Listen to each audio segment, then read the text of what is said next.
What's up, members of the Accords, Paranetters, and White Court Vampires? Welcome back to the Fantasy Files Podcast, the podcast that wastes hours of your life that you are never getting back. We are your co-hosts, Spencer and Gabe, joined by Gavin to discuss the 16th book of the Dresden Files, Peace Talks.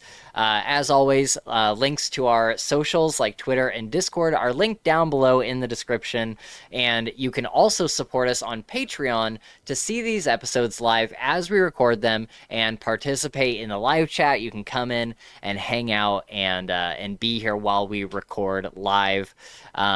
So yeah, like, subscribe, and all that. And without further ado, let's talk about some Dresden Files. Also, spoiler warning for Peace Talks, we won't be spoiling Battleground, which seems silly because we're so close to the end.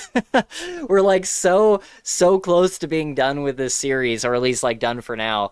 But yeah, if you are a new reader to Dresden Files, and you haven't, you've read Peace Talks but you haven't read Battleground, you don't need to worry about any spoilers coming up for that, because we will get to Battleground, and we'll be doing it in 2 parts. So we'll about the halfway point. I don't want to say what that point is, but there is kind of a halfway point that we'll be stopping at, and then doing another episode to kind of wrap it up because it's such a big book. And I have gotten confirmation that the folks from the Dresden Files podcast will be joining us for it. So that will be a ton of fun. We had one of their guys on for what was his name, James or something. We had him on for Blood Rights, and that was a very embarrassing episode because there was a specific moment in that book that makes me cry every time, something that really connects to my personal life, and he just happened to come on for that episode, and we were talking about that scene, and I start full on crying on camera, and I'm like, I swear it's not always like this. But yeah, so I'm glad to see that they're giving us a second chance and coming back on for Battleground. So that'll be a ton of fun. So we'll see everyone there when we do that. But with all that said, let's talk about Peace Talks. We got Gavin here. We got Gabe here, of course, as always. What did you guys think of the, this reread of Peace Talks? What are some of your general thoughts? This is probably number, 20, I feel like. Maybe not that much, 15. Because times you've reread? Yeah. Yeah. Yeah. And yeah, no, this I really, it's really hard for me to think of these as separate books, Yes. It's just really, it's hard because the stuff that I really like is the stuff that happens in the next book, technically, right? Yeah. But yeah, no, this is also a great book. It's kind of like it's what needs to happen so we can have what happens in the next book, I guess. I don't know. Hard to explain, but it's awesome. Lots of cool stuff, lots of political maneuverings, and we're just kind of, it's the calm before the shitstorm, basically. Right, yeah. And for anyone that's unaware, Peace Talks was Battleground and Peace Talks were originally going to be one book, and Jim Butcher's publisher came to him and said, this is going to be a gigantic book if you try to publish all of this at the same time. So they had him split it up into Peace Talks and Battleground. And, I think it was probably the right move, because I think that there's so many things in both of the books that need to be there. It doesn't really feel like there's a whole lot of fluff and filler, at least from my perspective. Maybe other people feel differently, which I would totally say is valid. But in my eyes, it doesn't seem like there's a lot of things that could be left out in order to get the entire story of Battleground. And so I really didn't mind it at the time, and Jim Butcher was able to come out. He actually announced on I think it was Mike's Book Reviews is where he first announced that it would be 2 books. And was the movie trailer. They did the live action book trailer, and it was during that release at the end. It said, and it was just like, and it was that live action trailer is where he released it. Actually, I remember it very okay. well. I was super excited, and I listened to the Dresden Files podcast a lot back then, and I stalked. Jim's main person Priscilla on Twitter and Reddit and stuff. So I was really locked in, and it was a giant surprise when they did the live action trailer to Peace Talks that at the very end they released that there's going to be another book, Battleground, and then I think he talked about it with Mike. Yeah, exactly. Yeah, it was such a moment in history where where he came out with this big news, like, we're getting 2 Dresden Files books in the same year. Like, this is crazy. I can share the trailer here. I'll just keep it on mute. You guys see that 12 months is on Audible now to pre-order? Ooh, it comes out. Yeah, you can pre-order. It comes out in 6 months. What does the release date say specifically? January 20th, 2026. Oh, damn. I thought we were getting it this year, but that's good to hear. To hear. It's so close, right? Like, yeah. In my head, I'm like, okay, technically it's 2026, but it's like the very beginning of 2026. Right. Mm-hmm. Yeah. Yeah, this trailer was a moment. Honestly, like, I do not like the way that Thomas. That's not how Thomas looks, right? No. Nobody thinks that's what Thomas looks like. Definitely not how he looks. That's definitely not how he looks. Oh, but I agree. I think the trailer was very well done. Yeah, but I agree with you there. Yeah, it was very odd, and I remember seeing this, and everyone was like, "Who is that? Like, who's the person in the cell?" And everybody was like trying to figure that out because we didn't know yet. And the guy that they got to play Harry here, I mean, spot on, right? Yeah, looks great. Mm-hmm. Yep. So spot on. Like, I would love to see. And for those that don't know, there's been some pretty solid evidence going around recently that that Jim is in the works with there's Karen. Yep. What a great scene there. That's exactly how I picture it.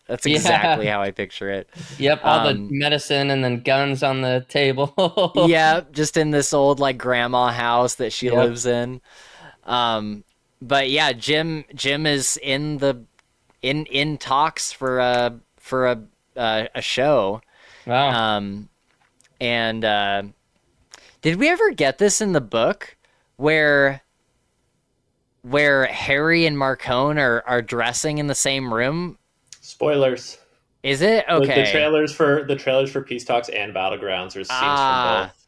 Okay, yeah, that makes sense. I say spoilers jokingly, like sure. Yeah. Sure. Yeah. She is such a freaking good Lara. Holy crap. Does that not look like how you picture Lara? Terrific. Yep, terrific. Any extremely hot brunette. Yep. Yeah. Exactly, yeah. But yeah, so Jim is in the talks for oh, look at Los. I know, right? Isn't that crazy? It looks just like him. Like, he's gotten kind of older, he's not the suave young guy that he used to be. Yep.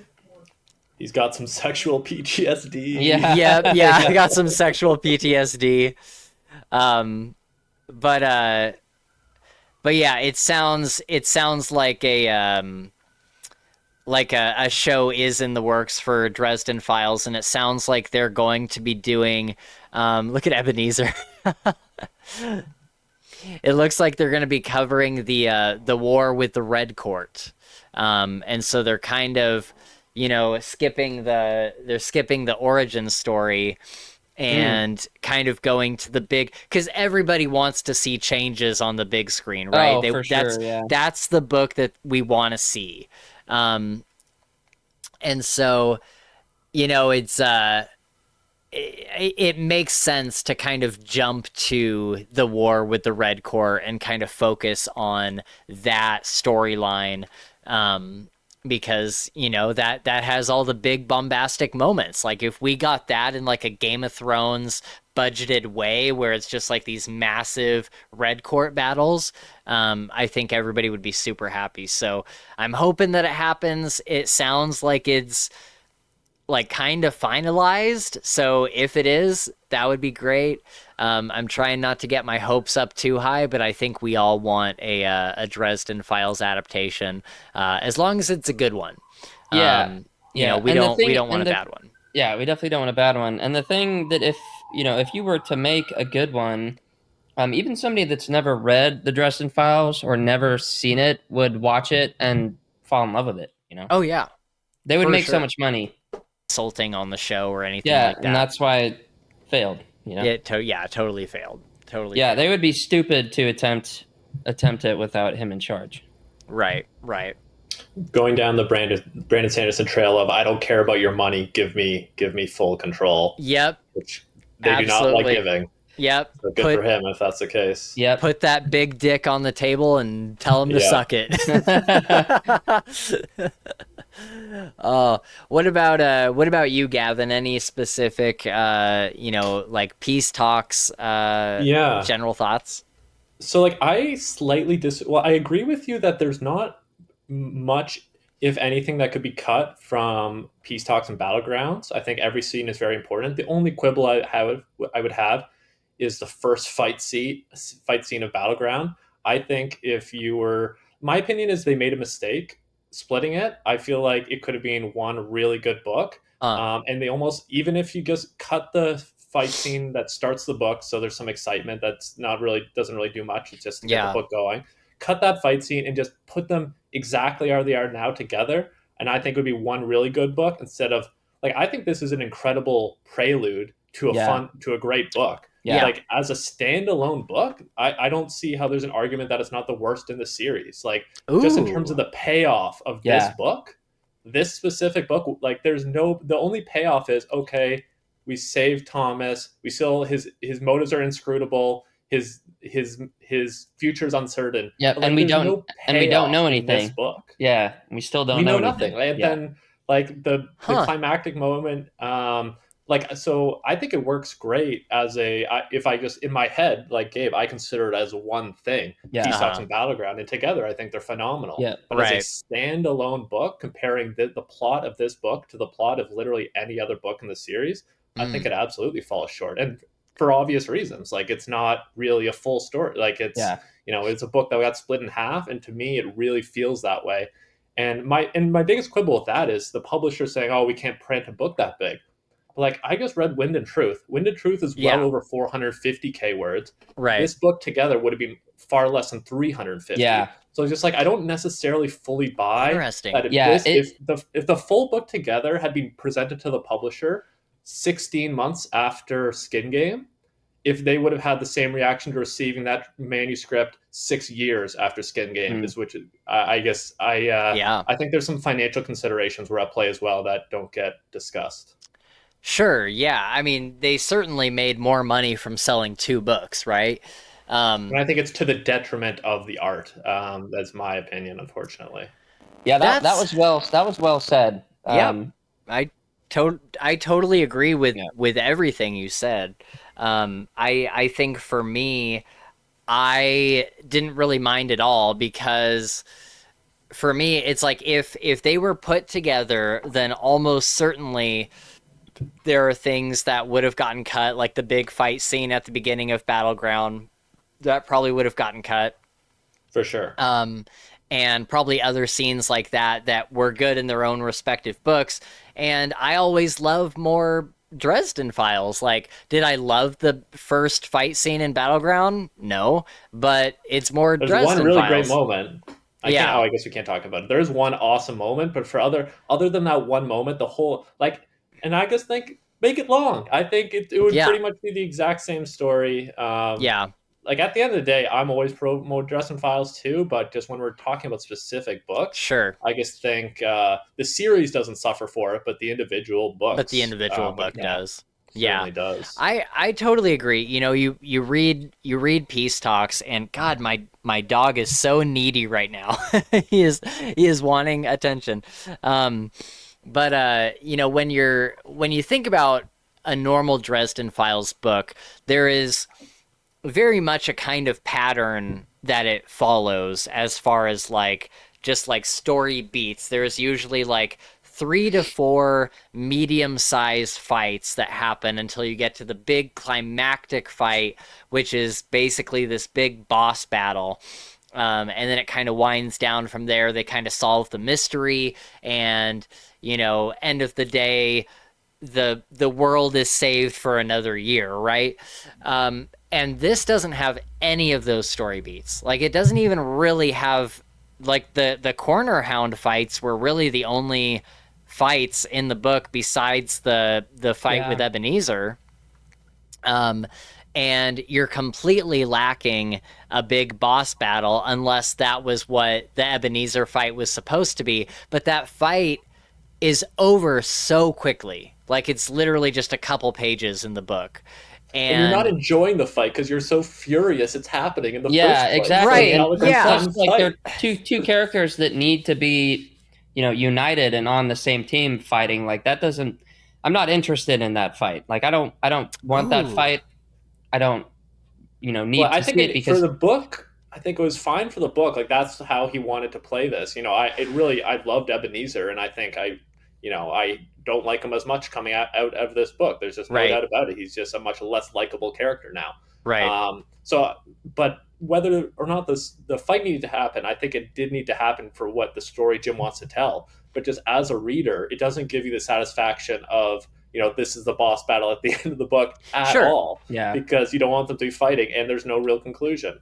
Yeah. Well, you know, talking about the and I won't say what it is in case, you know, people somehow haven't read Battleground yet, but the big like boss battle that happens like right at the beginning of Battleground, that should have been in this book. Why not move that over to this book, have them, you know, get across the water, and then when they're stepping into Chicago for the first time, or not the first time, but, you know, when they're coming back to Chicago, have that be the end of Peace Talks, and then have Battleground pick up, you know, seconds later with them kind of walking into the ruins of Chicago.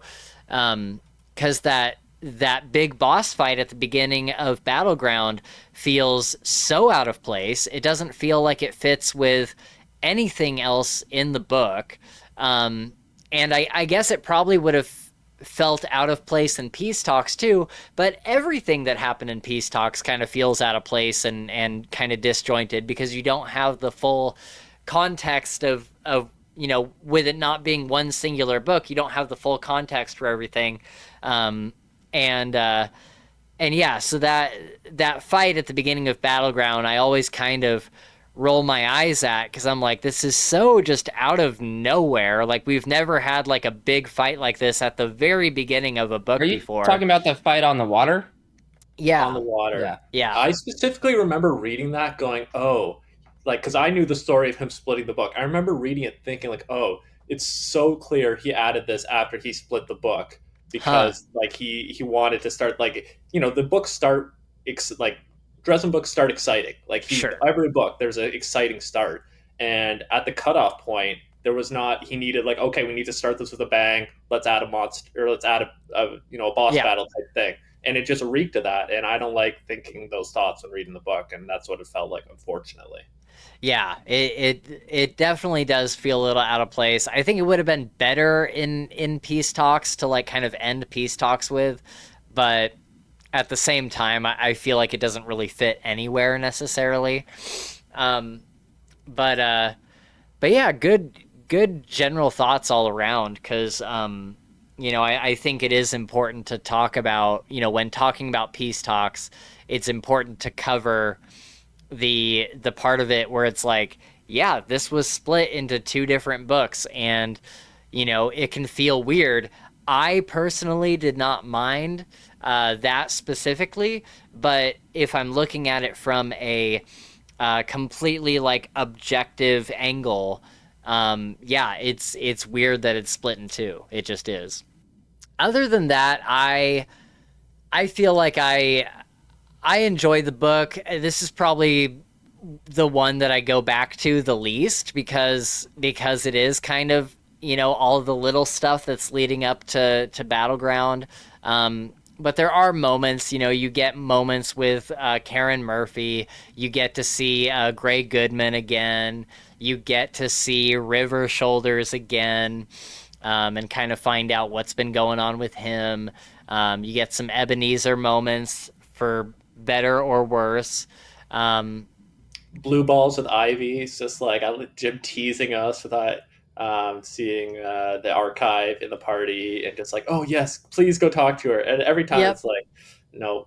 Yep. And she's That on the back there, just reminding you she's around. Super, probably one of the most powerful things in the room. right? Yeah, and she is not joined by Kincaid. That was noticeable. And yeah, I'm so curious about what's going on with that. I mean, I read we read the little short story thing where it talks about, how they, how they separated and everything. But I'm so curious, like, when are we going to see Kincaid again? It's going to be so interesting.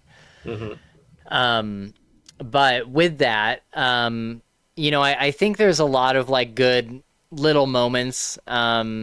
I wouldn't say any of them are like my favorite moments. Like, I don't go back to this book thinking, oh, I can't wait to see this scene, like this specific scene. And so, it's kind of hit and miss sometimes. Yeah. The only really exciting thing, I guess, that I would look forward to rereading this book is just the heist, just the 20 minutes of heisting. Oh yeah, them getting Thomas out of there. Yeah. Yeah. Heist is great. It's a little spoiled for me with what I also don't love. I hate Conjuritis. Every time I go through this book, I hate Conjuritis more and more. Oh and my so, God, like, the fact that the biggest monkey wrench in the heist was the stupid Conjuritis, like, it that feels, almost ruins it for me. I know. I prefer the fight feels, with Laura at the end on the island, where he's just OP, can do whatever he wants, almost more than that. Yeah. Just because the stupid Conjuritis. Yep, it feels like it comes out of nowhere. It feels like it's completely unnecessary. I don't know why he added it to the story. It feels like I don't know if I can't remember if he needed it for something that happens in Battleground. I think it's all about the joke in Battleground. I think it's the all anvil about joke. The anvil joke in Battleground. I can't. Yeah. Otherwise, why would you add this? It's terrible. Like, why? There's so many other ways that, like, Harry uses it because he needs a pail in the fight with the corner hounds, and so he sneezes up a pail. It's like, there are other ways he could have made a circle with gasoline, just like I hate the color. Yeah, and how silly is that? Just he sneezed up a pail. Like, what a weird thing for, like, what a weird vehicle for him to use. Right. Yeah, and it's like, it feels so cheap. It feels so MacGuffin-y. It feels so. I'm just when I first read that, I remember just being like, "Come on, Jim, you are better than this. Like, you are for sure better than this. Like, what are you doing?" And it was super, super, super odd. So yeah, definitely, like, I really do not like the whole Conjuritis thing. And it's just kind of an odd vehicle all around. Okay, so my last general thought is that Mike's book reviews noticed that Ebenezer was in an awful mood the entire book, even before all of the really crazy stuff started going down. And I was curious, do you guys have any thoughts, like, what's going on with him? And I kind of wonder if the black staff, like, the more he uses it, because the last time we saw him, he was using it a lot. And you see it, it sends, like, the black veins up his arm. Price he pays every time he uses its full power. Right. Yes. And I kind of wonder if it's turning him into, not like a Mother bad Winter guy. type figure. Yeah, Yeah, more I more agree. of a winter type figure, and I wonder if it's having some repercussions because from the very beginning um, of peace talks, he was kind of off on the wrong foot with Harry, um, and I was yeah, really paying close attention to that this read, yeah, um, and especially in that fight with Harry. Like he is so angry. It yeah, is, and I think the Black Staff having a corrupting influence on him is the best theory as to why, for sure. But if it's that or something else influencing him, or whatever is going on, I think there's more to it for sure. And I don't think it's setting this. Well, I don't know who. I can't predict what will happen with Ebenezer, but yeah, um, I don't expect to. I don't know. I really disliked him this book, and yeah. I don't think it's by accident by Jim. I don't think we're supposed to. Right. Um, I really think that Ebenezer is going to try to, because Harry mentioned that, or Harry didn't mention it, but it's kind of revealed that Harry is worried about Ebenezer, stealing Maggie away and taking her, somewhere where it's going to be safer than around Harry. Um, and he threatens him. He's like, "Man, if you try that, remember that I took down the last motherfucker that took my daughter away from me, and there was like millions of them. So don't fuck with me." Um, and so I kind of wonder if Ebenezer and Harry are going to be kind of like enemies from here on out, and or maybe have some tension later down the road, and he will be like a big blockade in Harry's way, and then maybe at the last minute he'll have like a change of heart or something. I don't know. I think Ebenezer is certainly on Jim's chopping list. I think he's definitely in the realm of characters who will possibly die in some of these near future books. agree. I Yeah, think he's right at the top for characters most likely. I think yeah, to go down, be corrupted, noble sacrifice at the end or something. But right. I don't expect a happy ending at the end of the big apocalyptic trilogy. Oh, for That's for sure. sure Yeah, he definitely doesn't make with it through him. that. Okay, so let's go on to our ranking. We do this every episode where we're doing a main book in the series. So currently, the ranking stands at number 1, Changes. Number 2, Cold Days. Number 3 is Skin Game. Number 4 is Proven Guilty. Number 5 is Turncoat. 6 is Small Favor. 7 is Deadbeat. 8 is Ghost Story. 9 is White Knight. 11 is Death Masks. 11 is Blood Rites. 12 is Summer Night. 13 is Full Moon. 14 is Grave Peril. And 15 is Stormfront. And it looks like Jake Bishop added in Spencer's Ghost Story opinions to number 16.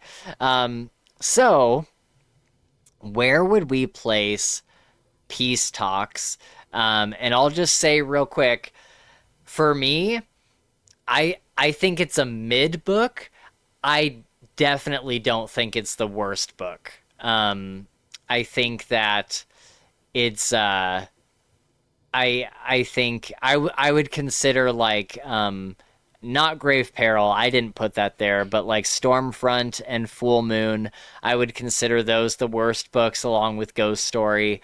Um, Yep, me and too. and I would probably put Peace Talks somewhere in the middle. So what do you guys think as far as actually like sticking a number to it? I would say like put it at 11, between 11 and That's 12. where I was thinking, honestly. Yep, Really? 100% where I was thinking. Okay. So move. Like I could make the argument for 16, but I know we're not going to put it there, and I think there's arguments why I'd more likely to go back and reread this Peace Talks than Stormfront or Yeah. Full Moon, Yeah. because it's Yeah. so much more relevant. The characters so much. There's a ton of reasons, so I still think it's better, but I do think it's bottom third, and I think 11 is appropriate in my opinion.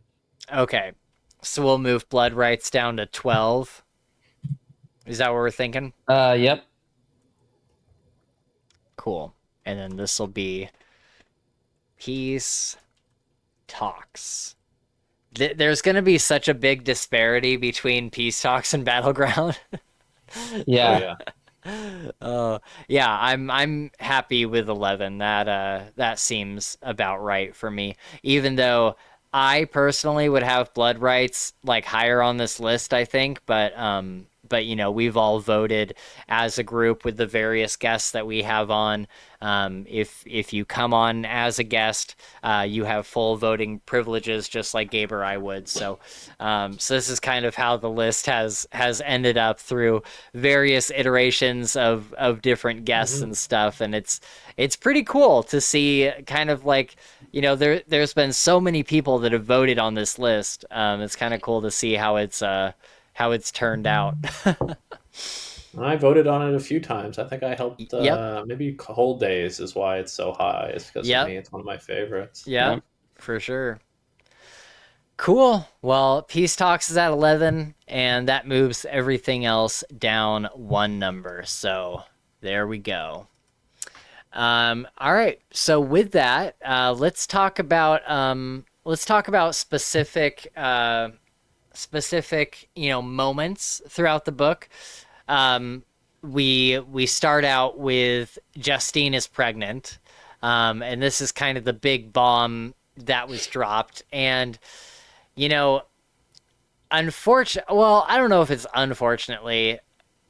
I mean, it's literally like the first sentence or two in the book, but this was like leaked before the book came out. Is everybody knew that Thomas would tell him that Justine was pregnant, but the book actually has very little to do with Justine being pregnant. Like, that is something that's happening very much in the background. And it's not, the entirety of Justine is pretty much happening in the background.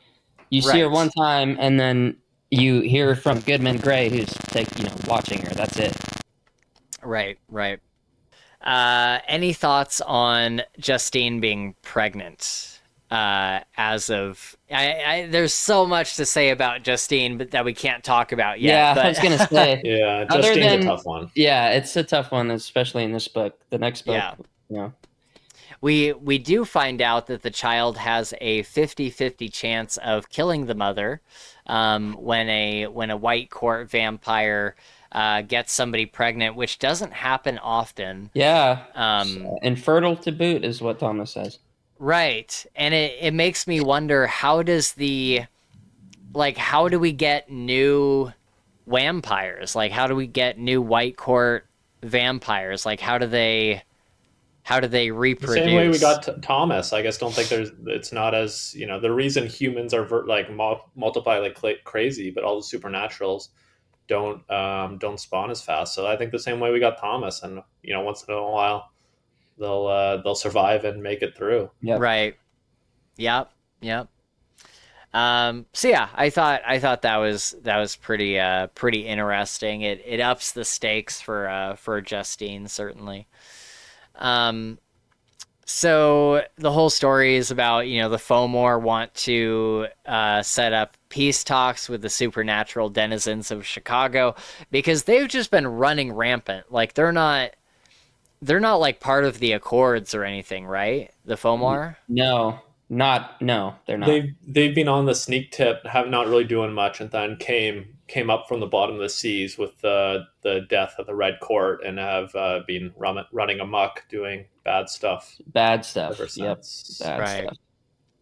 So I think we saw them before. Did we ever see them before Changes, or was it only after Changes when we saw them in Changes? I think that's when we get introduced, because the Octokongs in Changes. Yeah. No, the Octokongs were in Skin Game. Oh, those are in Skin Game. You're right. So as far as I remember, the first time that we see them is in Ghost Story when Molly is talking about the Fomor running amok and, having like children in bags that they're bringing to, Yeah, we you also see him know, in one think of you're the right. side story, or maybe a couple of the side stories. Um, yep. I We think see him between in Bombshells. yeah, and like when Harry's in the ghost story plane or whatever you want to call it, the other dead, Hmm. you Right. know. Yep. Um, So I kind of wonder if the Fomor did this book specify on whether the Fomor reached out to the Brighter Future Society or if they like tried reaching out to the Fomor. Did it specify who set up the peace talks? Yeah, I think it was the White Council. I think didn't they reach out to somebody in the White Council? Could What's Yeah, his be. I can't remember. Was what's it that guy's initiated by the Fomor or the current members of the Accords? I think the Fomor reached out and said, "Hey, we want to meet up. We want to talk. We want to get it." I remember. Hmm. Yeah, and then yeah, maybe yeah, that sounds right. And then the White Council is the one that kind of coordinated it all. Officiated, yeah. Yeah, got Yeah. everybody together and ran the security and all that stuff. Right, because it would make sense if the Fomor, they wanted to have this big entrance with Ethniu. And so they're like, let's get like how can we get all the Yep. supernatural people together in one room?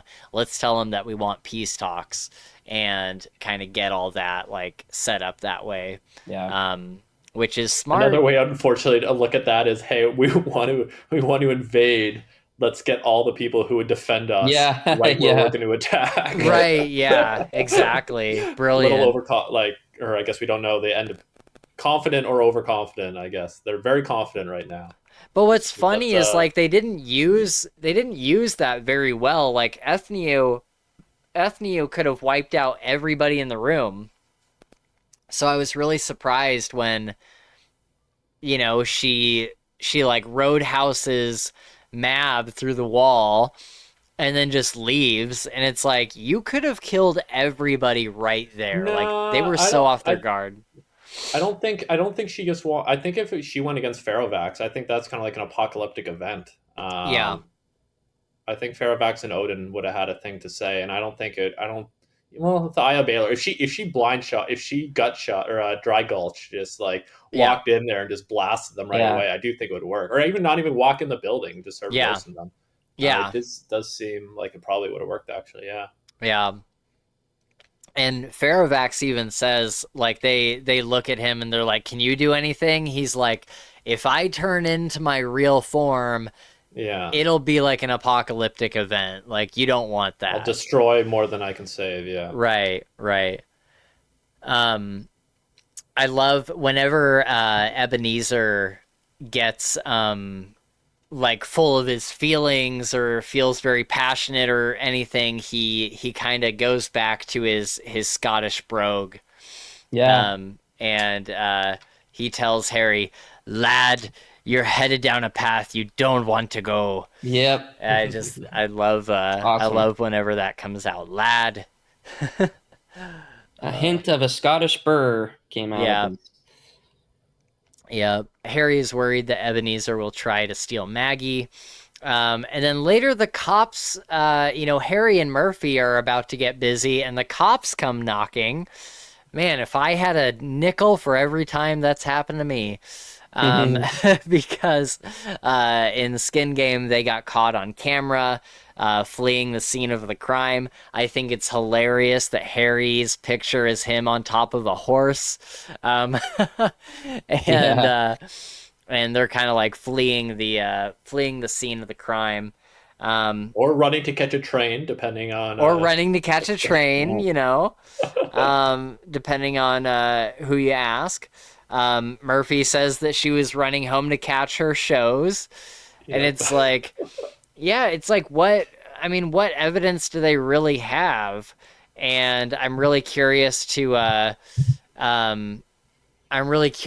see, like, kind of where they go with this storyline, especially, not to spoil anything, but especially after Battleground. It's like, what happens Oh my with god. with this storyline, So this is one of my favorite scenes in the book. Actually, I Oh, love this cool. scene. I think the character work is so well done. Brad, like Rudolph, is just you're met like you does such a good job. You already hate him. Does such a good job making you hate him even more. Yep. Bradley, you just get a few descriptive. You know exactly what this guy's all about. Harry acts totally Harry. Murphy acts totally Murphy. It's such a great scene. And to your point about this, like going into, I'm so happy he's doing 12 months and not going straight to Mirror Mirror Yeah. because I'm really excited for the local police and the feds storylines Yeah. going forwards. Like, I don't know if we'll talk about the scene on the highway when he's got three people tailing him, but like, and then the fact that the feds and the cops are both watching Justine, like, I'm Yeah. really excited. I'm a sucker for the feds having a spooky desk Yep. and the events of Peace Talks and Battleground being too much for them to ignore anymore and getting more involved. And the feds have been keeping an eye on Harry ever since Full Moon and Yeah. the Wolf FBI agents. And I am, and then Agent Tilly, putting him on the level. I'm super excited for that storyline going forward. Couldn't agree more. Yeah, for sure. Do you think we see that in 12 months? I hope so. I have no idea. I haven't really heard. I haven't listened to any interviews. I haven't really. Um, I expect so. I hope so. I think it'll be the fallout of Battleground, Yeah. especially and, Karen's ex husband being a Fed. I expect an FBI type storyline where it's the spooky desk, making contact, and I have no idea. I have no idea how he'll take it. Yeah. But I don't. I'm here for it. Yeah. I have been itching for that storyline to continue. And was it in this book where we see the feds tailing Harry? Yep. Oh, okay. He has that's one of my other, just it's a little thing, but it's so great. Is Murphy's idea where he throws the veil on the car, and she's like, "Go fast and trust me," and he guns it. And because he has the veil, the cops look up and they speed radar the one of the tailing. I think they speed Right. cop either the local cops or the feds, because I think there's three people tailing him, which is hilarious. So yeah, it's that scene for sure. That there's and then it's also, and then in that scene, Goodman Gray says, "Was like, yeah, I'm watching Justine, but so is everyone else. The White Court's looking at her, local cops are looking at her, and the feds. There's some feds here too looking at her. So Wow. they're, even before all the shit that happens in Battleground, Yeah. they're paying attention, and they're like, why are the feds monitoring Justine? Right. I'm curious. I want to know. Yeah. Very interesting. Very Because we interesting. know Laura's deep into politics. She's playing the game. Right. Justine is, Laura's person. Could be related to that. Could be Yep. related to Harry. You can Yep. take it a million ways. Yep. Ooh, very interesting. I never really put that together before that they were specifically watching Justine. That's Yeah. No, really good. the feds aren't looking at her because Thomas tried to kill Etri. That's for sure. So why Oh are yeah. they? Do they have surveillance on her? Right. I want to know. Right, right. Okay. There is a great you talk about like great character moments when the cops are kind of interrogating Harry and Murphy, and there's a great quote that like tells you kind of everything you need to know about Rudolph, where he's like, "All right, let's go," or whatever, and Bradley is like, he's like, I'll be out in a minute, and Rudolph says, "I am your Superior officer. superior officer. Like, you don't tell me to wait a minute." And he's like, "I'm not telling you to wait a minute. You can wait outside. I will be out in a minute." He's like, "I Sure. recognize that you're my superior officer. I'll be out in a minute." And Rudolph just kind of storms away, and it tells you so much about who Bradley is, and it tells you so much about who Rudolph is. And I just love, I don't know, it's such a perfect moment where Rudolph is kind of he's almost got like the short man syndrome, where he feels like he has to prove himself all the time and all that kind of stuff. And Bradley is just like very confident. He's not disrespectful, but he will tell you, how it is, even in his, interactions with Murphy.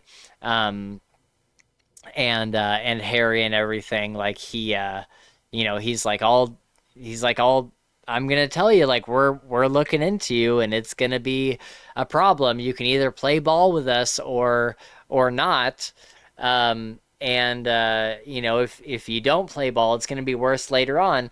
But Harry and Murphy are confident that they don't have anything to hide. What will the police actually pull up? There's no like real like hard evidence against them. Now, I need to go on off on what happens right after that because that's great. But what happens right after, in my opinion, is even better Go for it. because Rudolph leaves and Karen. Because sometimes we see things and it's like we see things and it's like the character doesn't realize it, and then you see the character realize it. Huh. But this time it's the other way around because Karen's talking with Bradley.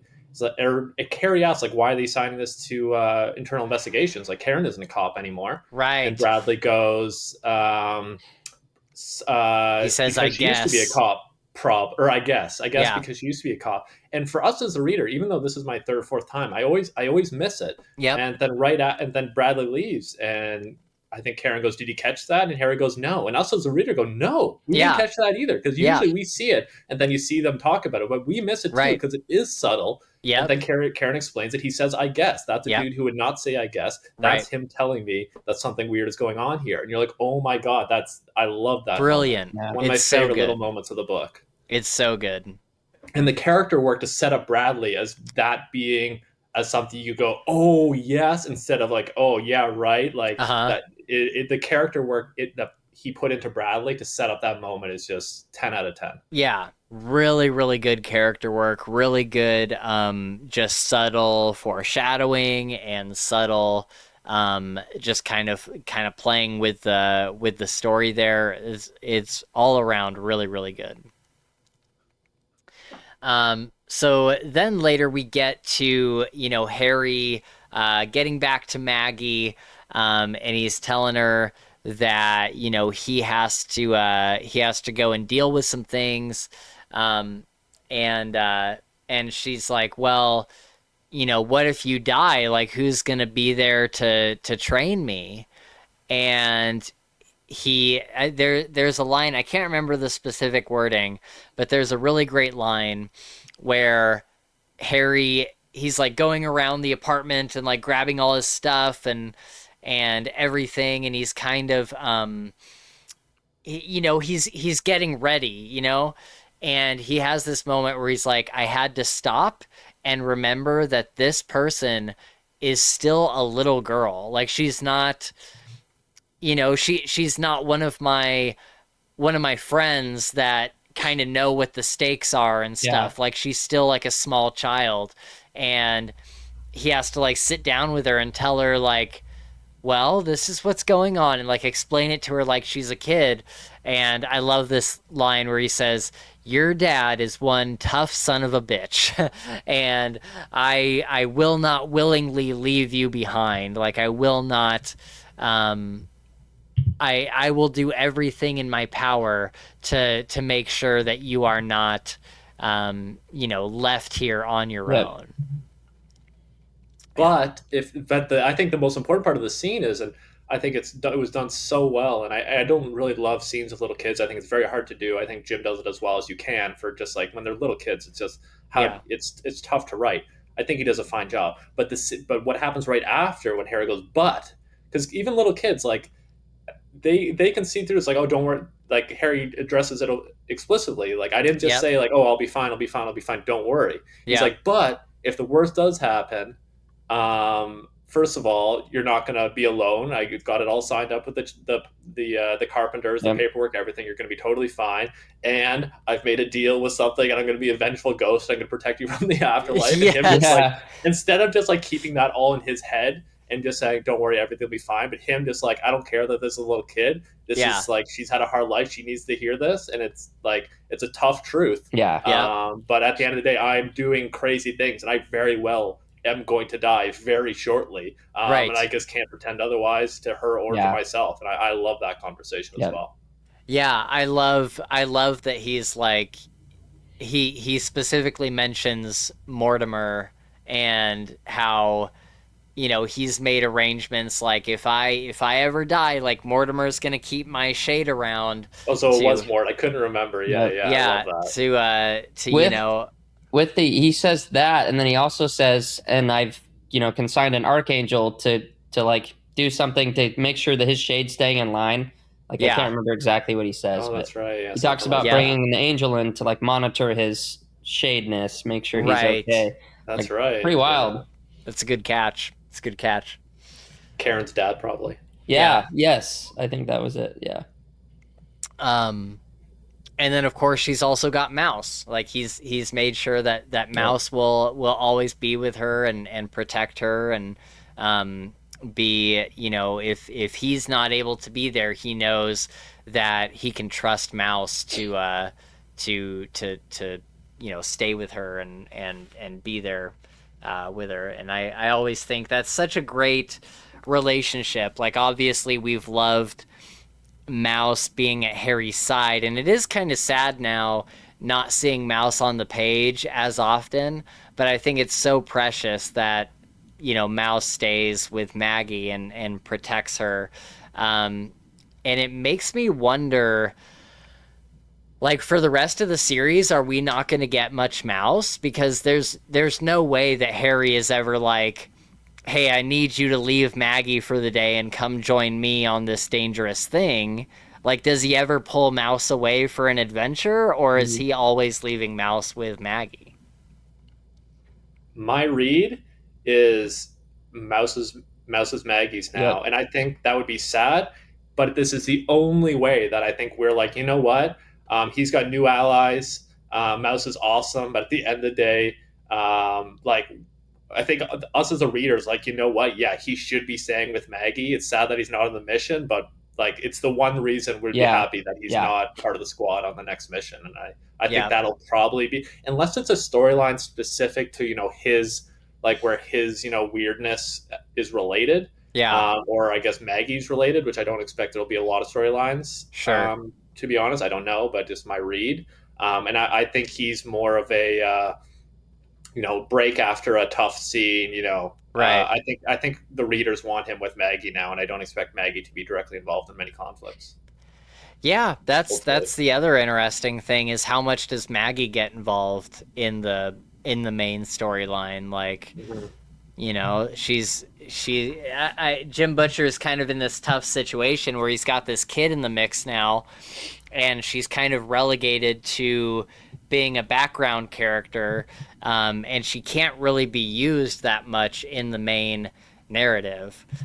So kind of, you know, what does she become in relation to the main narrative? Like, is she just, you know, Dresden's child that he's protecting, or does she end up having powers that come in handy? Or I'm super curious to see where that goes. I expect down the line, I don't think she's going to be a muggle. I think down the line she'll, you know, who knows what'll happen. I think she'll become a player, but that's not for many more years. I think for now she is Dresden's reason why he can't do a noble sacrifice, reason why he can't give in, why, you know, the Kincaid option is no longer on the table. Yeah. And it's just a motivating force. I don't. That's what I hope. That's what I expect. But who really knows? Yeah. I just think, like, I think the big, like, you can't really do a kidnap the kid storyline anymore. I think, you know, you can't. I think it would have to be a whole other way of getting her involved, and I just don't really see it until she's, you know, a little older with agency, doing her own thing. I think for now it's the kid.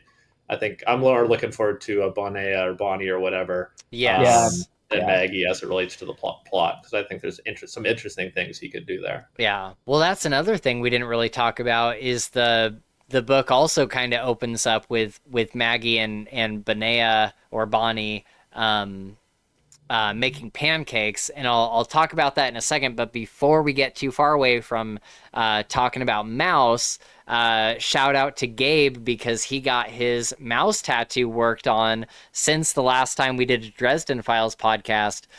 Show that thing off, Gabe. That thing is sick. I mean, now it's just some it line looks work. It looks so good. Some blue, and then the next one is this. We're gonna work on the amulet and stuff. Yeah. But fuck yeah. Yeah. That's awesome. Yeah, that's pretty sweet. I'm happy with it. Super it's sweet. come such a long way. It looks so amazing. Yeah. But yeah, so we see them making pancakes. I don't think I even really have a note about it. But yeah, we get to see that Bonnie is full of knowledge, but she just doesn't really know how it connects to anything Yeah. else. And so Which is that's pretty always, wild. yeah. Just to think about that for a second, right? Uh-huh. She's full of like all the world's secrets, but has no idea why or what they Yep. connect to. It's like, what a Yep. trippy way to live, you know? But I Yep. guess that's it for a spirit of Similar intellect. to the archive, honestly. Now that I think about it, kind Yeah. of same type vibes as when she was young. Now she's a person, Yeah. young adult. But I don't know, because the archive, like she had all of the world's knowledge, and so she was able to have like a really important piece of information and be able to search her mind for another piece of information that fit to it. But all of Bonnie's information is kind of just like these random facts. Like, I don't know if anybody has that like one friend that is just like, oh, did you know that Pringles were made in 1973, and like that, or so, just like some random like facts. And it's always like I have one friend who is constantly doing that, where it's just like completely random facts that nobody asked for, and it's just kind of like, okay. And that's kind of how Bonnie feels too. It's kind of like she just got these random things that she cooks up, like when she says like Harry comes in and she says pancakes are inanimate, and he says, yes, they are. Yeah. Good job, Bonnie. Like, it's just like these random kind of disconnected thoughts, and so I'm super eager to see what she turns into. And I kind of imagine that Harry is probably not going to get much use out of her, but that she will be what Bob is for Harry for Maggie later on. I would think. And also another sad thing is that we're probably not getting much more like Bob and Harry unless he borrows Bob from Butters, because Bob is kind of Butters now. Yeah. that bums me out way more. Honestly. Yeah. Yeah. For sure. Butters does not. Butters does not deserve. Bob Butters does not deserve the Sword of Faith. Still, like, but I love Butters getting the Sword of Faith after the whole book of doubting Harry still bugs me. But Oh yeah. and the fact that he just turned into a ninja in a happy throuple too, as a mid-40s Yeah, mortician, for real. bugs the shit out of me as well. Yeah. Out of all the amazing, magical, amazing things, the most least believable thing in Yeah. this book Yeah. is Butters being in a throuple. Yeah. I know. The two hot chicks. I was like, what the fuck? Like, it's so random and Don't like it. Too random. yeah, it's Harry, so if you ruin so this odd. for me, I will knock your teeth out. Yeah. That's the best part. Yeah, that's the best part of that whole scene. But yeah, it's just kind of like, okay, like, it's like, do you ever see the meme that's like, on tonight's episode of the Writer's Barely Disguised Fetish, like, No, I haven't seen it, but it sounds funny. It's like the opening to a show, and like the title card is coming up, and it just says, on tonight's episode of The Writer's Barely Disguised Fetish. And it's usually meant for like scenes like that, where it's like, Yeah.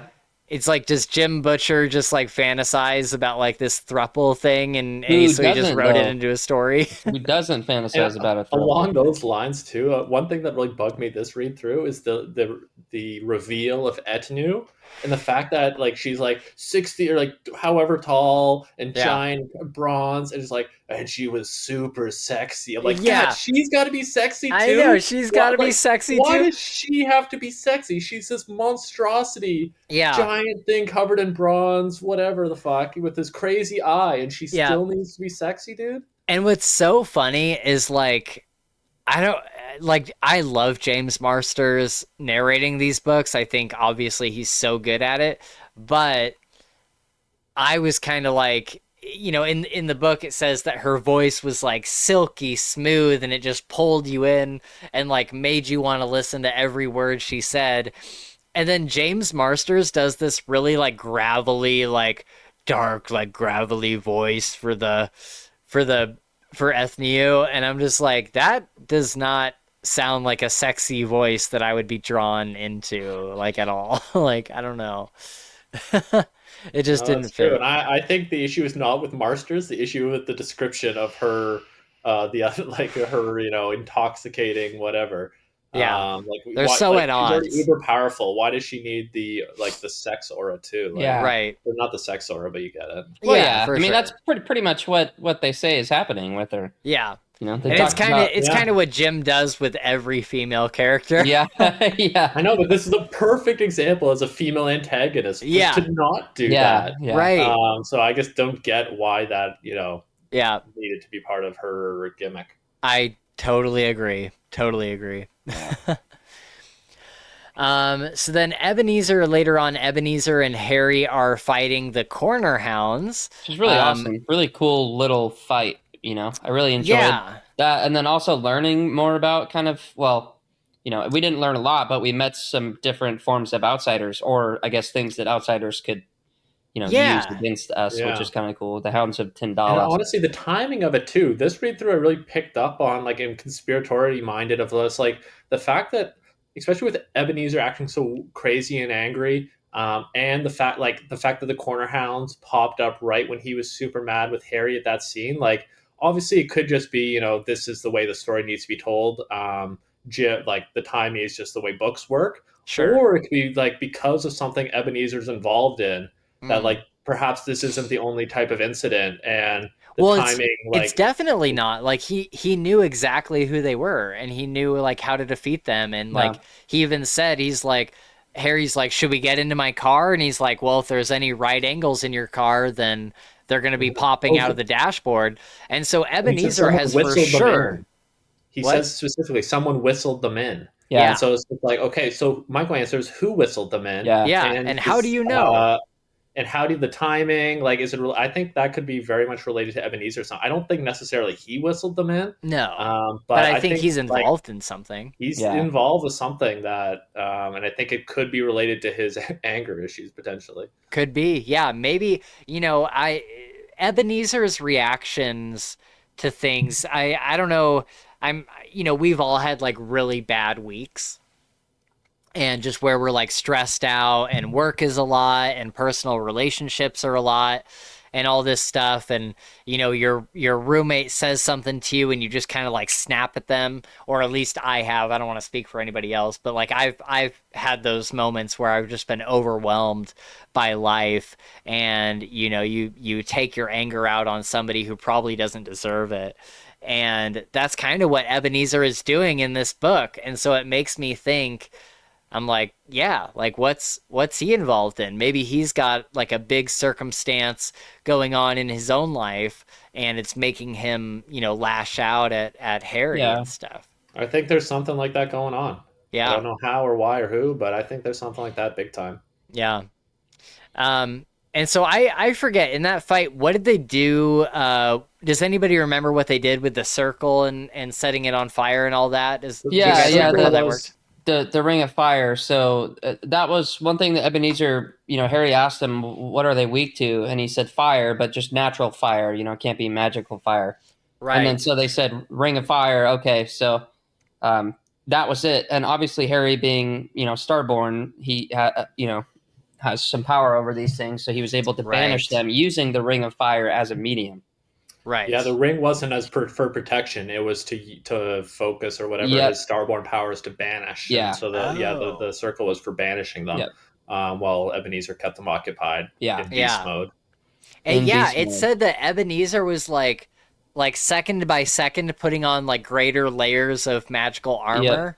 It was just like boom, boom, boom, boom, boom, just like shields going up over and over and over. Also, while holding like an insane earth spell too. Yes, the gravity squisher spell. I love that. Yes, and Harry's like, not only this is crazy, he's using so much power, but also his Like he's blocking it off right at the perfect line. It's just Right. the Yeah, descriptions of the mastery Yep. over is Yep. well done. The And control I is just can't. crazy. Yes, exactly. And I think, I can't remember if it was in this book or if it was in a previous book, but Harry at some point mentions that when he does that like gravity spell that like crushes everything, it completely wipes him out. Like his mana bar is Yeah. slammed doing that. And so for Ebenezer to be able to do that and put up all these shields and keep them occupied and all this stuff. It really is huge. And Yep. something I was thinking about is later Ebenezer comes flying in on a disc of Earth, and anytime like his version of a fireball is this comet which is earth and fire together, and so that makes me think that those are kind of Ebenezer's specialty, like where Harry's is like kinetic force and fire, Ebenezer's is like earth and fire. And I was like, oh, that's kind of cool that you can kind of see where his specialties lie with that. So I don't know if I was debating whether I should bring it up or not, but you did bring up the comet, and it's actually one of the quibbles I had going through it because I love the description, but then I thought about it more because he said that comet he was going to send it towards the boat Yeah. where he now knows his grandson is, which is Right. crazy, whatever. But Yeah. then Harry like gets in front of it, and it goes through Harry's chest, it goes through his spine. Yeah. And I was thinking about it, it's like, okay, wait a second, how big is this comet? Because apparently I it's think it's small just like enough a where it could it's like a bullet because it must yeah. be small because Harry keeps talking. But then again, if you shoot a bullet through a boat, Yeah. nothing happens. Like Well, it'll take hours to sink. no, I mean But I wouldn't be surprised. I wouldn't be surprised if it there's an had like an explodey. explosive property. Yeah, that makes Yeah. sense. That would My actually my explain it. thought was that he's like sending this comet over to the ship and then gonna blow it up The as comet it explodes. Actually, hits. that Yeah. makes a lot more sense. Yeah, that was kind of my thinking. I thought You're the right comet about was bigger and got smaller, though. I thought it was bigger while it Could that. was Couldn't have be. doing been that. that big because it went through his freaking spine, and Harry had a Yeah, but whole I thought there was conversation a part like where afterwards. they talked, where like Harry said that it was like like Harry was knocking mass off this thing or something. I don't know. No, Oh. that was the disc he was. No, that was what he was flying on. Oh Oh, yeah, yeah, okay, That yeah. was yeah, the yeah, flying thing. yeah. Right. Okay. Yeah, that makes sense. That makes sense. Um but yeah, I liked the altercation in the parking garage. Um and the for these creatures to appear out of any right corner, I kind of wonder. I'm like, is there some Dude, lore that Jim pulled this I from? looked up the Oh Hounds yeah, it of is. Oh, Tyndallus. cool. Dude, look up right now and look at the images. They are terrifying. Okay, Oh let's do my this. lord, dude.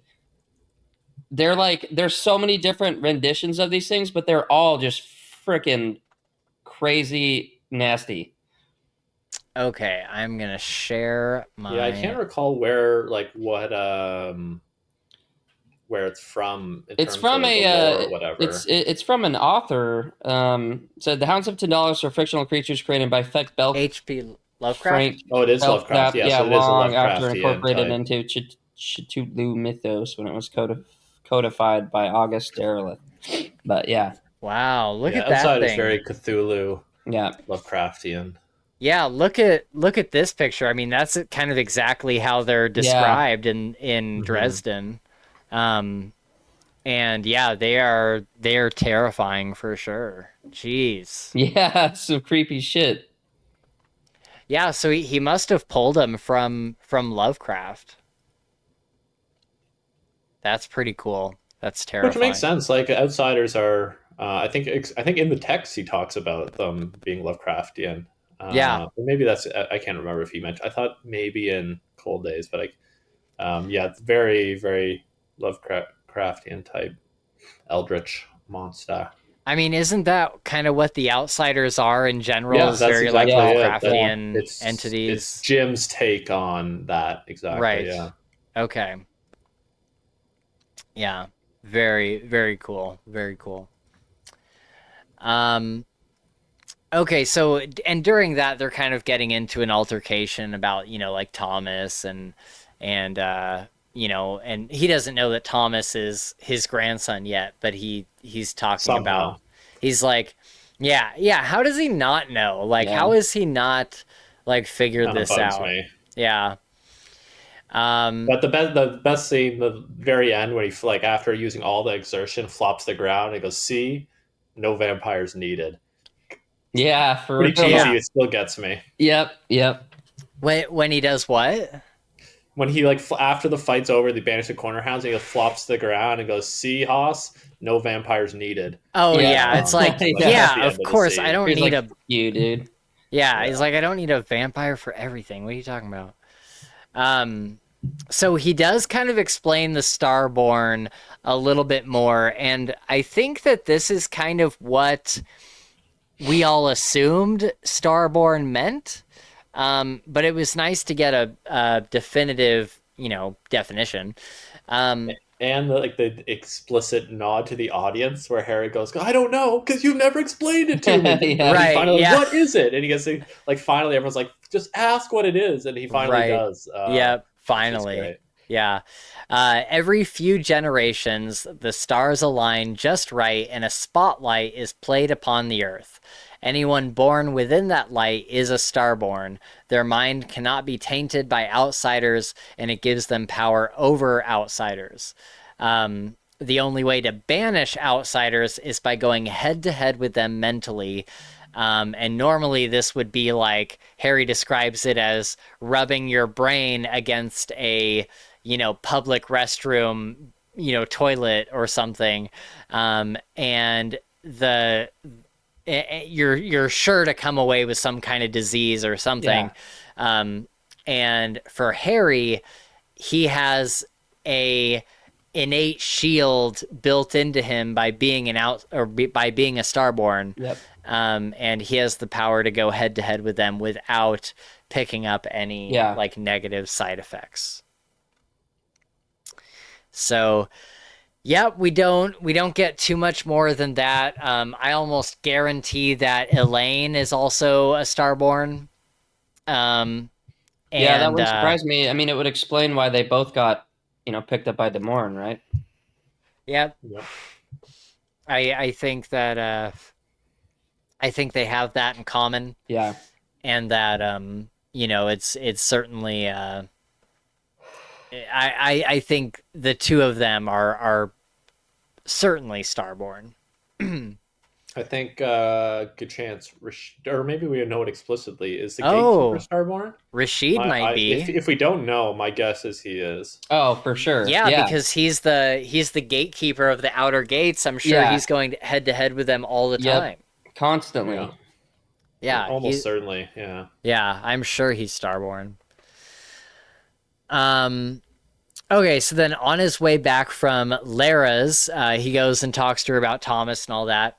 Ramirez stops him in the road along with the other I wrote junior wardens. I don't know if they're not really junior wardens anymore, but kind of the new generation of fully grown wardens. Yeah.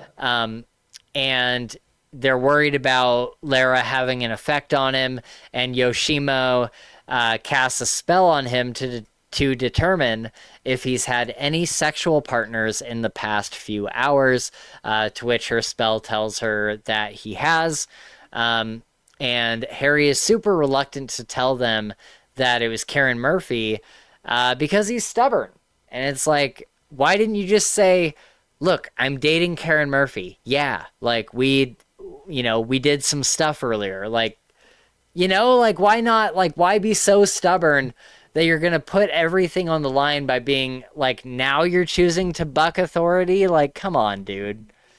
Yeah, I see that viewpoint of it, but I think every time I read this, I'm in the other I'm more on Harry's side. I'm like, what gives you the right to ask me that? Why are you guys like, what gives you the freaking right to do that? Yeah, Screw you. Get out of here. right. I don't like that scene. I hate that scene too. I think we're not but just from not necessarily because it was a bad scene, but just because you don't like when your friends fight. Yeah. Same reason as you don't like the Ebenezer fight Yeah. scene.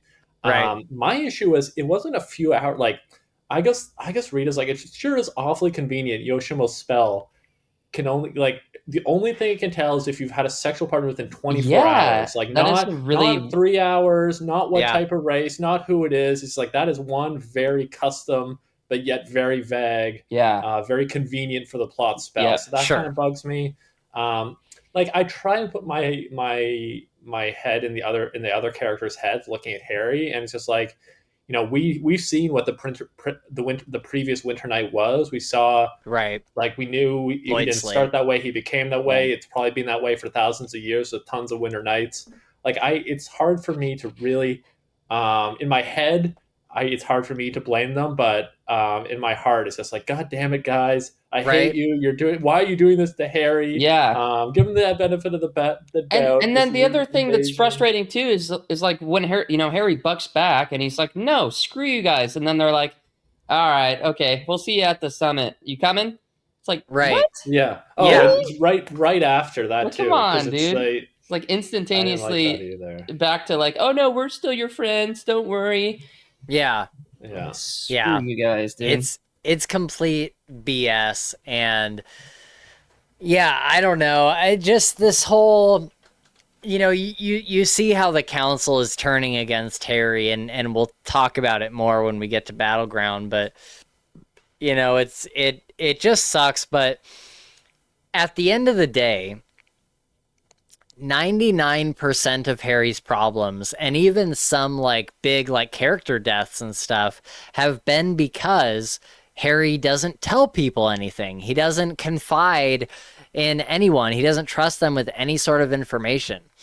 And he even says in this book, he's like, I wanted to just take Carlos aside and be like one-on-one with him and tell him everything that's going on, but there was something in me where I just couldn't do that. And it's like, it's a mantle. I can explain it as he's got the winter mantle. He's like Predator, but he's and it's just like always been this way. But he's always been this way. But I think it's ramped up, and I think like I can explain it away as if he was a previous Harry, he would go, Los, I got with Karen finally, yada yada. Yeah. But with the winter mantle, and it's very territorial, and these young pups are sniffing around asking about his mate. That's Fuck true. you, motherfuckers, and that was the answer he gave him, pretty much. That's true. That's true. That's how I try to explain it, because otherwise it's like, come on, Harry. Otherwise it's like you see too much hand of the author trying to just make the conflict for where he wants the story to go. But I explain it as, he didn't explicitly blame it on the mantle, but it's not just a violence. There's a territorial aspect of it too, and I think that could help explain it. Yeah, I think you're probably spot on with that. Because I could certainly see the mantle playing a part, and we've if it was Martha Liberty, and in Native American show, like would he have had the same reaction? That's a good question. Sure. Yeah, and that's a good question. And I think that's a terrible mistake by the White Council. What are you doing, like sending those 3 or 4 people to like? That isn't a job for them. Yeah, right. I feel like they were set up to fail there. Yeah, absolutely set up to fail. Yeah. Well, it kind of makes me wonder if they just wanted to make Harry look bad, and so they sent these people that and would come back with a certain result. Lucio, they say no. Lucio sent us to do this, but that's Lucio crazy. Knows I don't Harry. buy that. Yeah. You don't buy it? Well, I just think I like it could be like, oh yeah, Crystal. I don't know. It probably is. Actually, I have no idea.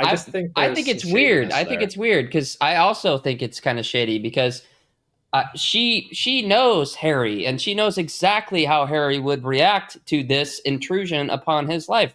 Like, she would know for sure. Yeah, and so it's just weird that maybe she did send it, but maybe it was so this would happen. So the outcome was Christos commanded her, or to send or something like that. Yeah.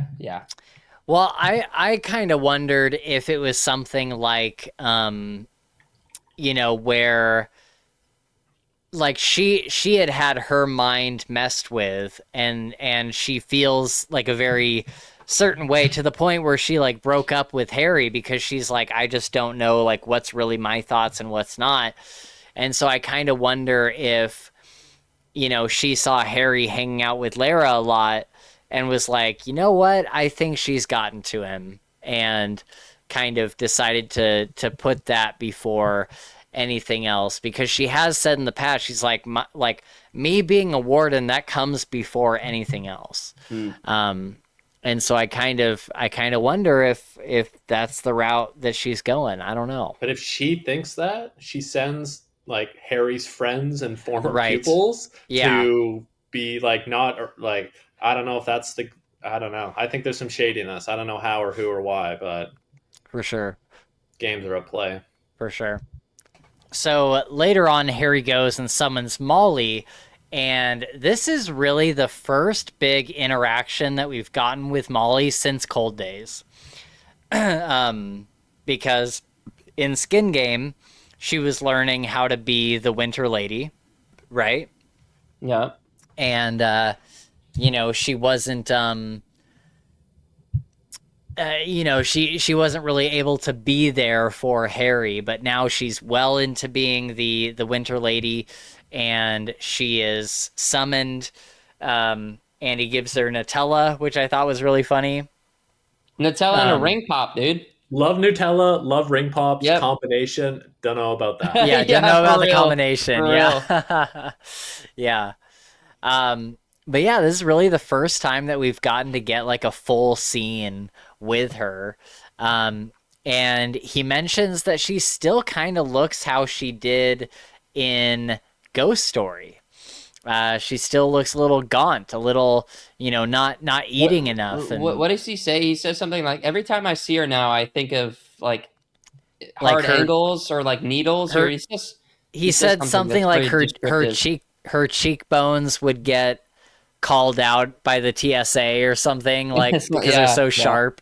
Yeah, sharp angles, I think. Is Yeah, what he's said. like, she'd have trouble getting onto an airplane or something.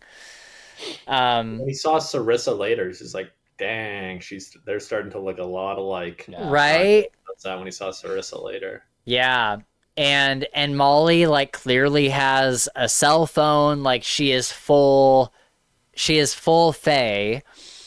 And the question in Skin Game was, she became the Winter Lady, but that didn't immediately mean that she was full Fae, right? Like she had to choose to become Fae? No, I think changelings become Fae. It was just like, it's one of those kind of weird gray areas. But I think she no longer was mortal the moment she got that mantle. And I think that we signaled that when I think it's the very end of Skin Game. Harry sees her pull out a cell phone. Yeah. And he's like, Yeah. yep, no longer mortal. Yeah. Yeah. So she tells him, he's asking her for a favor, and she tells him that if he asks for a favor, the scales will have to be balanced, and that he will owe her, and there's no way around it. Like she physically cannot just give him a free favor. Like it has to be equal. Yeah. And he tells her, he's like, you're still you, Molly. And she says, not always. And it's just kind of this gut punch moment where it's like, yeah, like she is not, like there's so many things that have changed. We talk about, Bob being with Butters now, and with Mouse being with Maggie, and like the book changes really did kind of change everything. And here, I also think it's a bit more specific than that. Yeah? I think like when in her 99% of the time, she would still like, when Harry's like, you're still Molly, she'd go, yeah. I think when she says not always, I think she's thinking of that short story with Carlos in that moment. Yes. Yeah. Where she has no control whatsoever, Yep. and it's full Winter Lady. I think Yeah. that's what she's referring to. Yeah. In moments. Could be. I don't think that's probably the only moment she's had like that. For sure. But Yeah. that would be the thing that would scare her so bad into, what she said to Harry. Like, no, I'm not always myself. And obviously Exactly. not being myself would be losing control, which yeah, she's wearing a millennia old mantle that has its own desires and has its own, thought process. What And, Mab says in that short story too. She literally says that, like, listen, yeah, this mantle is, ancient. ancient. Yes. Like, she is Molly in there, but the mantle, I would assume that her Winter Lady mantle is significantly stronger than Harry's Winter Night mantle. I think she says that. Yeah, in she this literally game, says my mantle is an order of magnitude more complex than yours. Yeah, Yeah. I would imagine. Yeah. And I just got to say, my favorite part of the scene is just a little thing, is where she's like, "Are you gonna let me out of the circle?" Harry's like, "Oh, I'm curious whether you can." She like presses her hand, and like there's a barrier, and she just like, gives a little explanation. She's like, "Do your experience with someone else, Harry. Drop the fucking barrier." Yeah. I love that moment. Yep. Yeah. I wonder what would have happened if she had broken it. Well, She said she would have been able to go through, but she would have to leave a large part of herself behind. Which correct. Which I think herself is actually the fairy part of her. Like, yeah, right. Something like that's that. why, because she was saying that how intertwined the mantle is with her, and that was the scene. And she's like, if I could leave this barrier, but I would be leaving the largest part of myself behind. The largest part, exactly. So do we think that's the Fae side that she'd be leaving behind, or is it the human side? I think that there's no Fae or human side now. I don't think there's one or the other. I think it would be like all of her power or something. And she's like been blended. She's just like she's the Winter Lady, right? She's not human. She's not Fae. She's both. Like, I just think it's kind of an all-inclusive thing. I think it's her power, and she views that as a huge part of herself now. Yeah, because think about, like when Harry goes through any thresholds like he did in White Knight, he basically leaves his power at the door. Yep. And so it's got to be similar for her, where she's leaving all of her abilities and everything. However... Or perhaps even more so, like when Harry's stuck with iron. Sorry to interrupt, but when he loses his mantle because he's jabbed with steel or iron or whatever. It's a little different because he's got a broken back. But other than that, I think it'd be closer to that, actually. Yeah. So I almost wonder if she could, be more of the Molly we remember if she were to move through a threshold like that, leaving everything at the door, so to speak. I think Harry's curious of that too. Yeah. Right. I don't think she could, even if she went through that barrier, I don't think it would be leaving her mantle behind. Like, I think she would still have the mantle of the Winter Lady, but she would just feel like incomplete, like this is not me. Like, I am the Winter Lady. This is not me. I don't feel good about this. I don't know. Yeah, it's a good question. The mantle would be raging at her to like fix this. Yeah, or something. It would be a compulsion. It even allowed her at the last. Yeah, exactly. Yeah. Very interesting. Very interesting. From there, he's driving to the. It's not where he's heading to, but he's in his car driving, and he decides that he needs to go to the carpenter's house. And on his way, he has this amazing introspective moment when he's at a stoplight. And it's the same kind of moment that he had in, it was either Full Moon or it was Stormfront, after he goes to Marcone's bar, the Varsity. And he's kind of just like walking around the streets, and he's thinking about his dad and how much he misses his dad, and how his dad would kind of like take care of everything. And there's this moment where he's at a stoplight, and his narrative says, "I missed when my biggest problems were a rogue sorcerer trying to make his own drug cartel, and I missed not being afraid for those I loved." Yep. And so he's kind of like, he's missing like the simpler times, right? Like he's missing like when life used to be like monster of the week kind of thing. And it's a moment for the reader to think back to and be like, man, we've come such a long way. We've come such a long way from rogue sorcerers and werewolves and the occasional red court vampire. You know, it's not like super simple anymore. Like it's not like it's kind of turned into this big like epic fantasy, and now the stakes are way higher, and it's way different than it used to be during the simpler times when Harry had a private investigator's office and he would see clients there and stuff, and now everything is so much bigger, and the people in his life are in real danger. Like they were before when they would go on a mission with him, but now they're like his loved ones are constantly in very real danger. And I just I love this introspective moment because it does so much for him as a character, and it does so much for us as an audience, kind of mourning this thing that we used to have. And I just find it so just perfectly, just hits all the right emotional beats, I think. Well said. Yep, well said. I agree. So he makes his way to the carpenter's house, and he mentions that Daniel is in the military now. He's married with his first, or Michael says this, that he's in the military now, married with his first kid on the way. And this is really interesting because I don't know if I noticed this on previous reads, but I always kind of thought that Daniel was going to turn into like a much bigger character than he is.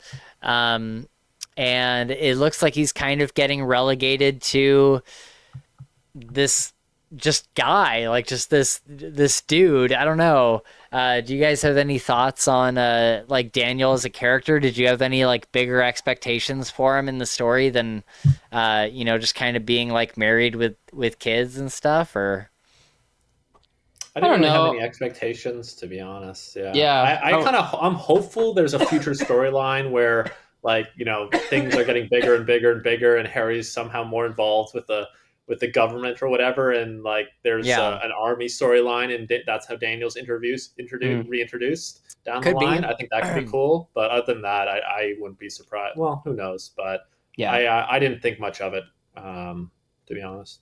Same. Okay. I guess I was just thinking because in Ghost Story he was very much a part of the what's it called, it wasn't the bright, or was it the Brighter Future Society? Is that what it was called then, or was it like Chicago Alliance or something like that? Yeah, he was part of a crew, kind of, Yeah. or part of like the good guys, Right. Yeah. trying to keep the bad stuff off the street. Right. And so I guess, with that, I always kind of thought that he was going to become like a bigger part of the story, being involved there, but it looks like he's kind of been relegated to, this other life. He moved to a different state, all this stuff. So any other thoughts with the Michael scene? Because it was kind of like the one Michael scene that we get. Did you guys have any more thoughts about it? Michael being Michael. Yeah. Yep. Michael being the outstanding man that he is. Right.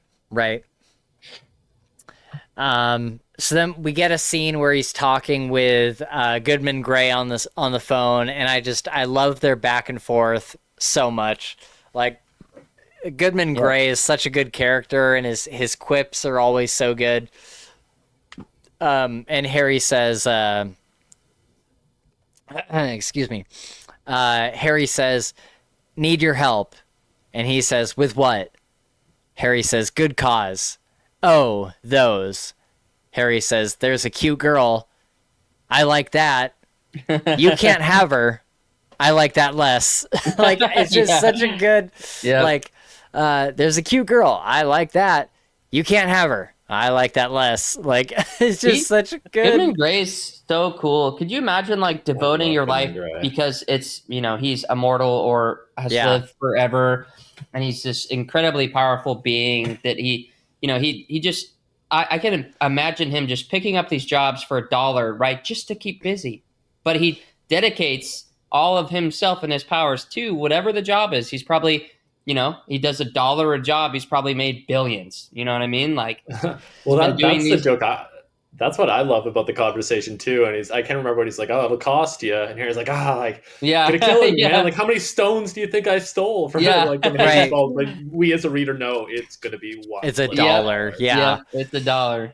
And there's so much interesting stuff around Goodman Gray, right? Because he says, he's like, I want to be better than my father was. He says, my father was a piece of work too, and I'm just trying to be better than him.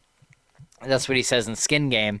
And then there's another really interesting line that we haven't gotten an answer for yet. And, he charges Harry $1, and then Goodman Gray says, we all got to pay the rent. And if you look at the actual like physical text of the book, rent is capitalized. Capital It's a R. capital R rent. So there's some sort of magic thing. Either he can't do work for somebody unless he receives something. Yeah. I don't know. Scale balancing. I Yeah. think it's a Scale scale balancing, balancing type Yep. thing. That's why the jobs he takes are good. I think he's balancing some sort of scale, whether Yeah. it's his father's crimes or something. Yeah. I think it's probably more involved than that, but Uh-huh. I think it's along those lines. Yeah. Totally agree. Definitely Totally. significant. Yeah. I think there's definitely more than looking for ways to pass the time. I think he has to, or something bad happens type of deal. Yeah. Yeah, there's some like metaphysical thing that's going on there. I love that Goodman Gray is becoming a bigger character. I hope we see him in future books a lot more. And then Harry tells him about Justine, and Goodman Gray says something that's really interesting, and people that have read Battleground will know what this is. But Gray says, she's obviously a femme fatale, right? And I thought that was really interesting. And then Goodman Gray says, am I a spy or a bodyguard? And Harry says, yes. And Goodman Gray says, oh, you're floundering. And I just love he's so on the nose. He's so on the nose. And Harry plays right into it. I totally agree. Their conversations are top notch. Yeah, Yes. they're awesome. Awesome. They're amazing. So then we get back to the Carpenters, and Butters and Sonya are sparring. And we see that Butters' sword goes straight through it hits Sonya's sword, right? It hits the actual sword. Yeah, no, but it slides. Yeah, so they're pairing. They're actively pairing each other, and then Right. Sonya, on purpose, makes it so the sword goes through his arm. Right. And But Spencer's right. They do it with the swords first, and then he. I think because he's like, I don't know what'll happen. At some point, it hits Sanya's hand, and what they think is it cuts his hand off, right? Right. It goes through his wrist, and then he's doing all this down big in pain. performative. And he's messing with him, and he laughs, and he's like, I had a feeling I was not in danger from that blade. I knew it wasn't going to cut me. Right. And I just love the fact that afterwards, like, because no books ever do this. We're like, all right, let's bust it out. Let's test this thing. Like, seems like we're safe. Let's just see what's going on. And then and then they obviously put their hands through. They're fine. Harry's is, uncomfortably warm, which we know what that means and why, and tells us a lot. And, exactly, I think that is great. Yeah.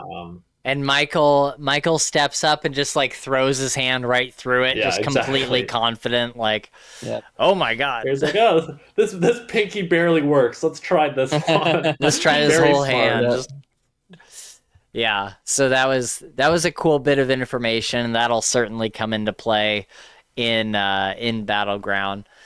And then later at the party, we see that Kincaid is not with Ivy, and this is in reference to the Microfiction. The yeah. microfiction, thank you. Yeah, where Kincaid, Ivy gets wind of what Kincaid is doing. He's about to kill Harry, and Ivy says, "If you do this, you cannot come back here." Yeah. And Kincaid is just like, he's got to do it, and so he leaves, and it's really, really sad. So he's not with Ivy. Harry mentions that Ivy is much older. She's probably like 18 or so. She's got hips. She's got hips. His second teenage girl that he talks about their curves, because he also did it with Michael's other daughter, which I hated. I didn't think that was really odd too. It's kind of weird, huh? Yeah, it's just such a purposeful thing by Jim, and it's just like he's leaning into people's criticisms. It's just like, why, dude? You don't need to like. Yeah, you don't need to do that. You don't need to do that. I know. I recognize that this time around. I'm like I kind of understand with Ivy, but like, why with Michael's other daughter? Exactly. Like, I get it more with Ivy than Michael's other daughter. Yeah. Faravax is also there. The last time we saw him was in grave peril at the big vampire party. What's her name's ball? Faravax, yep. Bianca, thank you. And then River Shoulders and his son left the forest people and are trying to join the Accords to help Harry. And he also reveals that the Janosqua is not dead. So, a couple things. We just went through the short stories. We just went through briefcases. We didn't add them among our rankings or anything because we didn't do that with side jobs either. But but the way River Shoulders' story kind of ends is, him and his son kind of, walk into the sunset with the girl, his son's like girlfriend. They all like went together. And so we find out that they left the forest people. They're not with them anymore, and they're kind of making their own way in the world.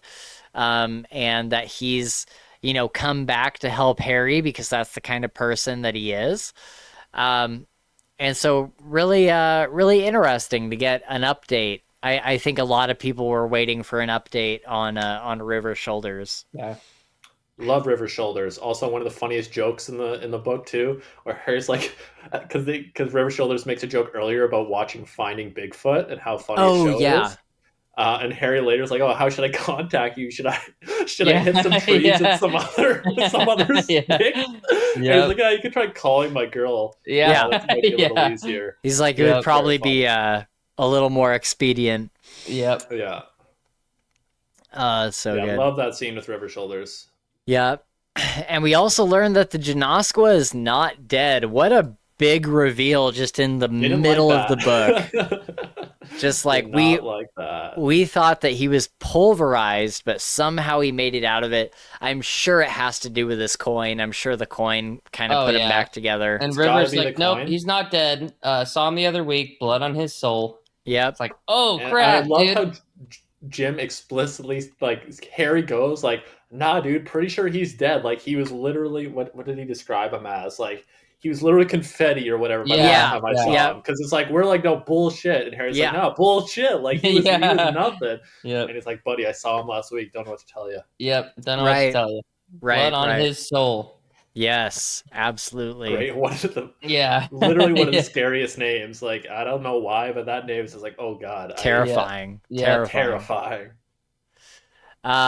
We also learned that River Shoulders listens to wind, which is really cool. Like, River Shoulders was Listens to Wind's mentor and like taught him like how to shapeshift and stuff. I thought that was really neat. Yeah. And then I'm a sucker for the really old character calling another really old but less old character kid. Yeah. Right, yeah, he's a good kid. Yeah. He's a good kid. He's a good kid. That's so funny. And River Shoulders also offers to teach Harry a thing or two. He throws the offer on the table. He's like, if you ever have any questions or want to learn anything, reach out to me. And then that kind of leads into what you were saying, Gavin, where he's like, how should I contact you and all that kind of stuff. Yeah.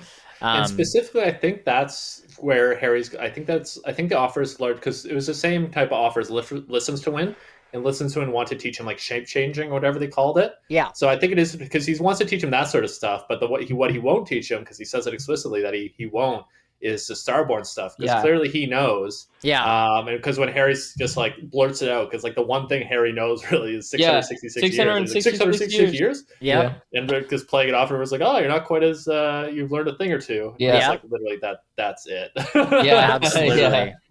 And River's like, oh, well, that's all you're gonna know, because I ain't telling you anything. I'm not telling you anything else. I thought was interesting. I think he said he can't. Like, so I'm like capital C can't. I think there's something like that. I think there's risk. I think there's reasons why no one really will tell Harry something, and maybe even actually Ebenezer telling. Actually, that made it too conspiratorial. But it seemed like there was a reason why, and it's not just like, oh, it's for your own good. I think there's something going on there. Right. Yeah. I agree. I think there's a bigger game at play.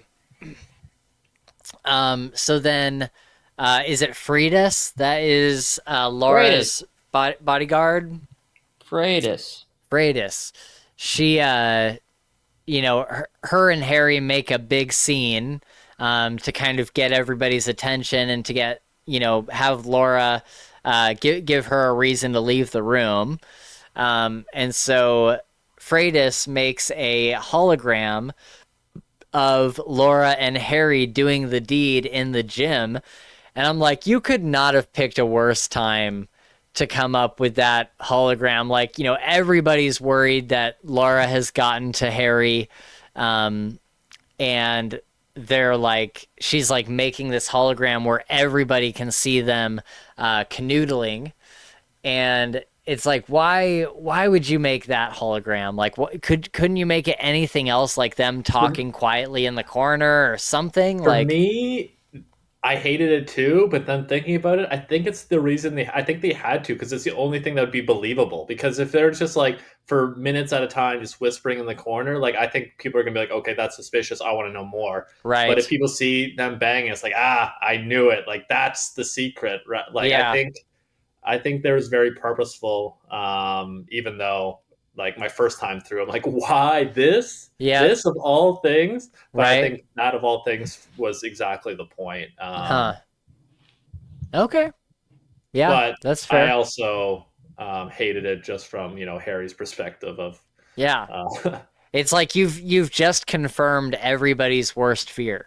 Yeah. Like, and it was so blatant that Mab even just like openly acknowledges it later on in the book, when she's like, where's Harry? He's like, he was last seen with Laura doing his business. He'll be back when he's finished. Right. Yep. Which is, I guess, another reason why, I don't know. Probably another reason why they had to go with that illusion, maybe. Yeah. Also, Harry's discomfiture when he's we're skipping ahead, but his discomfiture coming back and seeing like the post, like when they're like talk and they're like languidly like laying out. I was like, oh, I hate this so much. Right. That was also funny to me. Yeah. Did you notice how Freydis is like she says she likes you, she treats you different than other people. And it's really kind of setting the stage here. Like I noticed it a lot in this book where Lara is really giving Harry quite a bit of like leniency and quite a bit of like benefit of the doubt. Even with everything that happens on the island later on, it doesn't take her very long to come around to Harry's reasoning. Like, she does treat him different, and Harry even tells her, he's like, you're my favorite frenemy. Like, there's something there. There's some kind of friendship there. Well, we know what it is, because we know Lara. We can't talk about it. We know Lara already has an idea in her head, and I think that has, I don't know, because she's surprised as well at the end of Battleground. Right. She's surprised too, and that's what I was thinking during peace talks. I'm like, oh, she already knows, but when that happens at the end of Battleground, she is shocked and she's like, no, this can't be. You're right. It's Jim setting it up, not Lara. That's Right. interesting. Right. I forgot about that. Yeah. Did you notice that, Gabe, when Freydis says she likes you, you know, she treats you different than other people? Yep. To Harry.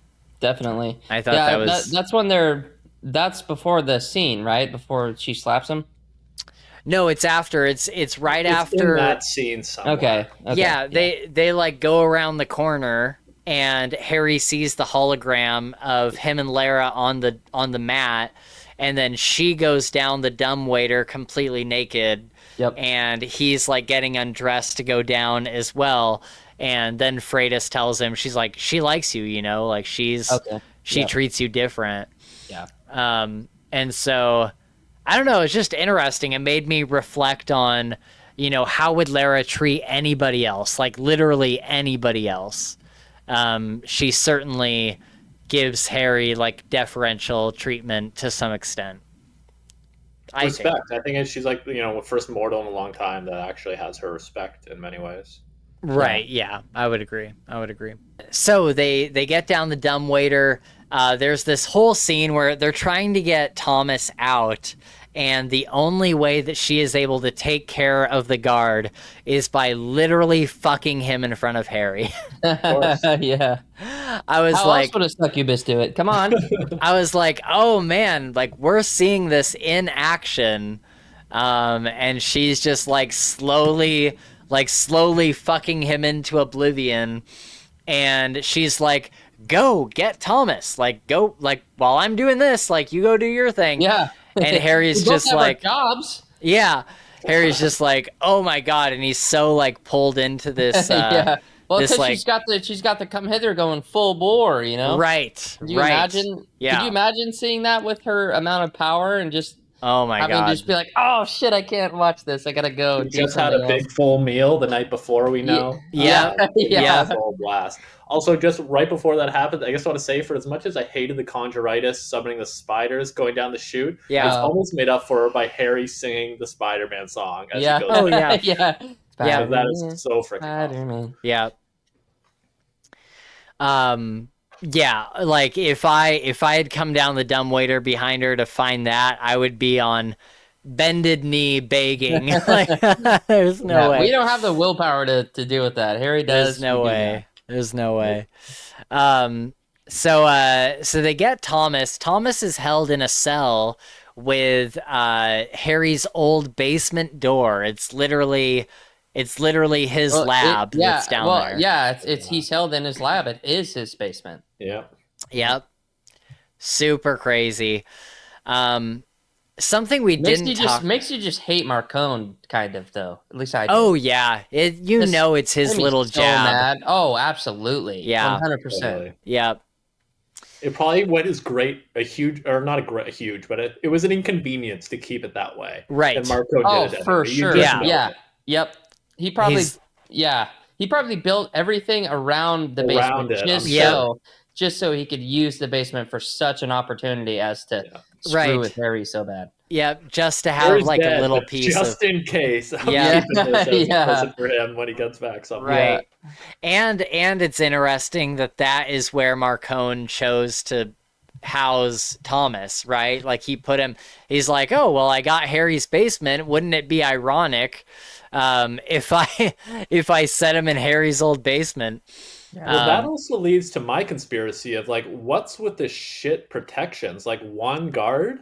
I think, that's for sure. Like it was purposeful. Also, I guess gotta say, very purposeful. I think that's for sure.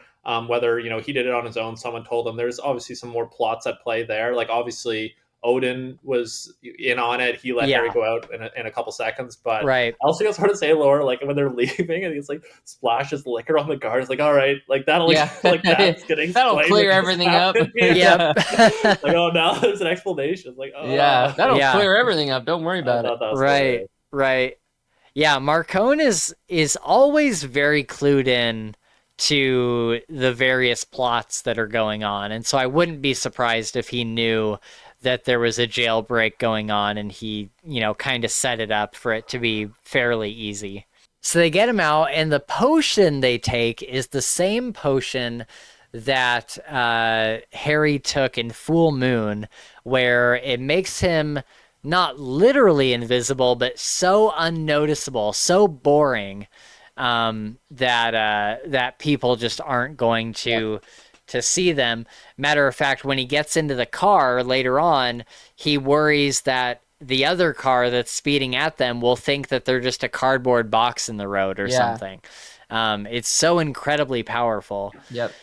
And then with that said, watching Fairvax and Vatarung completely shatter that illusion was really freaking cool, dude. Yeah, so cool. Love that moment. That even cooler, in my opinion, when Mab comes back through the hole and she's talking, and Ebenezer or someone asks, and she looks gray, and Ebenezer or someone asks, where's Harry?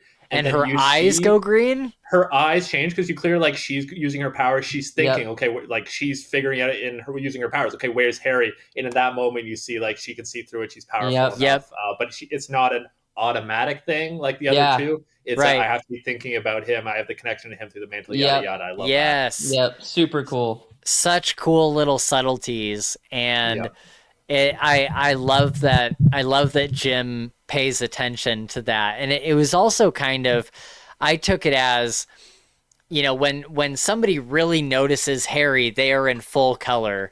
And when Mab notices Harry, it's just her eyes that turn color.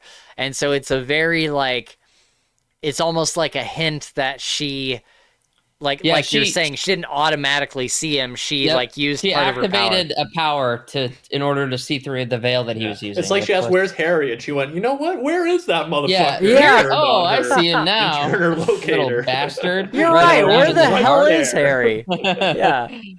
Oh, it's so good. But the whole thing with Fairvax, though, because if I'll be honest, this read through I didn't make it as far as this. I've read it several times, so I know what happens. But Fairvax notices him first, and Harry's freaked out that he's going to say something, and then Odin pops out and basically he wraps his staff or whatever a couple times on Fairvax, right, and stops him from. I think because Fairvax didn't just see him, he was going to squeal. He was he for sure was. But then Odin stopped him, right? Yeah, that was what happened. Okay, yeah, and I thought it was so cool.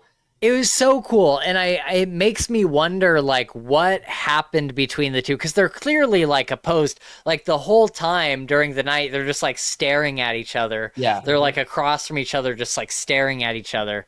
They're two of, the most powerful beings in the room. Flat out. In the world, In the world, in the, universe, without a doubt. Yeah. And so it's, to have, they cancel each other out, and so, if they so choose to stop one or the other, they can do it. They can choose to stop them. Yeah. But to Spencer's point, I think that makes sense. They're going to be on their toes, but I think there's a beef there. I don't think it's for sure. Definitely there's history. Yeah. I think we're going to get in whatever the pro wrestling book is probably. Ooh, good call. Because that one's about, the gods and their pro wrestlers or something. Yes. So I think we will probably get into that there, but who knows? Yeah. That is a good call. I did not think about them showing up there, but that would be the book for it for sure.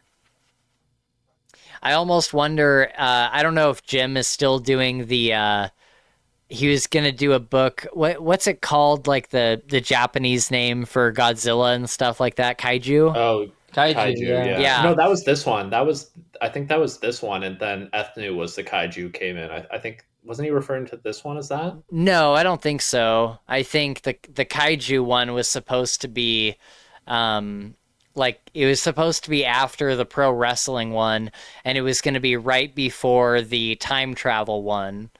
And so I think it's a story about the. Oh, sorry. Go ahead. Well, I wonder if Faravax plays a role. I wonder if he's going to be a kaiju, basically. Obviously he's a dragon, but dragons are kind of kaiju-ish. Oh, for sure. And never mind. Spoilers. Too bad. So yeah, anyway, Faravax notices them, almost calls him out. Vatarung silently threatens him. He wraps his cane on the ground a couple times to basically tell Faravax, "Nuh-uh, nope." Yep, don't. He's like, I'm protecting this one. Don't you do it.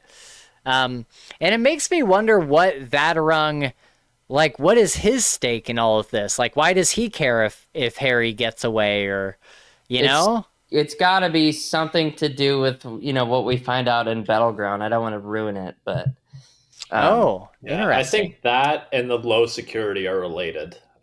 Sure. Yeah. Odin's keeping an eye singular. Dang, I want to say that so bad. Okay, yeah, you'll have to tell me after the podcast because I'm forgetting. Okay, I'll tell you. That's fantastic. So yeah, they can both see through his potion. And so before Mab ever sees him, Ethnew, so she, like, he goes outside, he sees the car coming in, they like shoot up all the security. Security get killed, yeah. Yep, and Ethnew gets out of the car with King Corb, puts a leash on his neck. Yeah. Yeah, dude. He like hands her his leash and she like grabs it. And she comes strolling to the party. And what's the Kesha song? The party don't stop till I walk in. And it's just Ethnew like strolling in. And she kills a ton of vassals. They throw Gwyneb Abnuth's head. The head of the Teletag. And we just read about this guy because just before this we did briefcases. The Billy Goat Curse one. Yeah. And so that's this guy. It's sad to see him dead because he was such a cool character. Yeah. And Corb says, he's like, it's a peace offering. And so I'm assuming that Gwyneb Abnuth did something to Mab that would have like pissed her off, and he's like, here, I killed him, like, this is my peace offering to you. Did you guys get the same vibe? I think it's related to what Molly was doing in her short story up in with Carlos. Yep. I think it's related. Weren't they taking the children or I can't. Yeah. Something. I think I remember because I know that name from, I think, that short story, but it's been too long since I read it.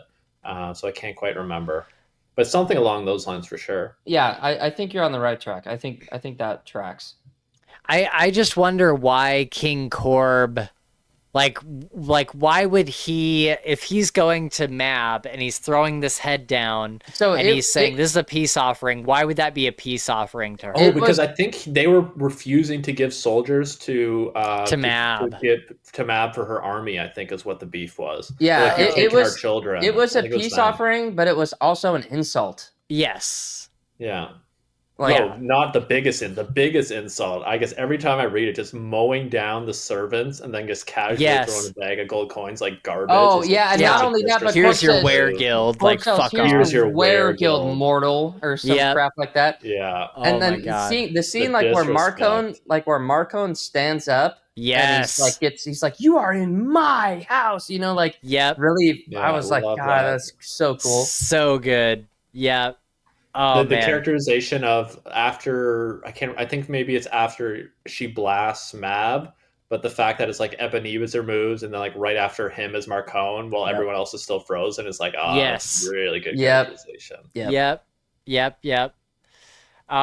Fantastic. And Ethnew comes in and she's they throw the head down.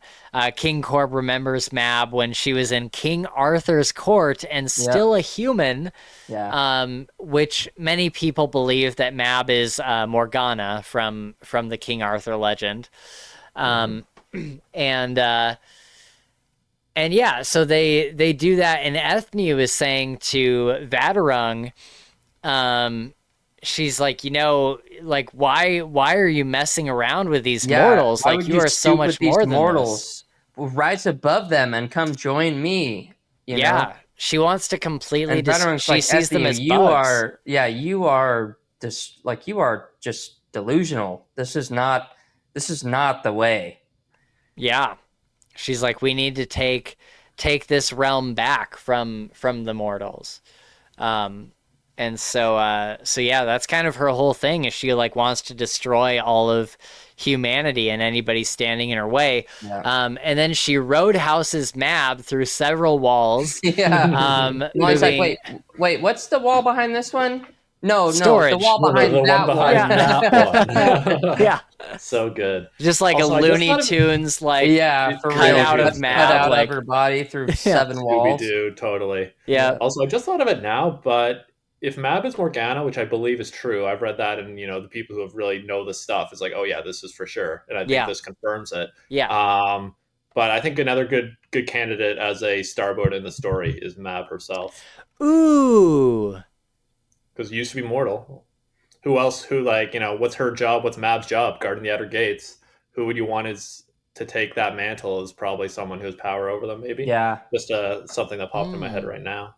very good There's theory. got to be more characters. It's not just Harry. Morgan Le Fay is Morgana Le Fay. Isn't Harry's mom referenced I think as Le Le Fay Fay? just means like of the Fae. Of Just Of the like, Fae, yeah. It's a title. Okay, gotcha. yeah, it's a title exactly. Yep.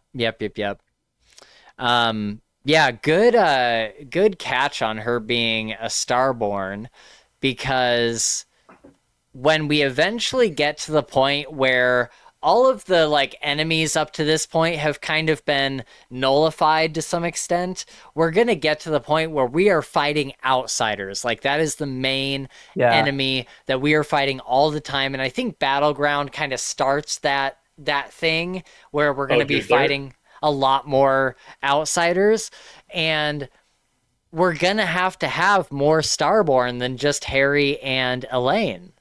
Like, we're going to have Elaine is going to have to come back in a big way. Yeah. And we're going to need more Starborn. And so I wouldn't be surprised if Rashid is one. I wouldn't be surprised if Mab is one. Maybe Titania. We're going to need more of them. So that's a good catch there. So Farovax has no power over Ethnu. That's how powerful she is. She literally uses him like a sock puppet and makes him like introduce her basically. And so she tells them to, either leave the humans behind or get ready for a big fight. And she strolls out of there.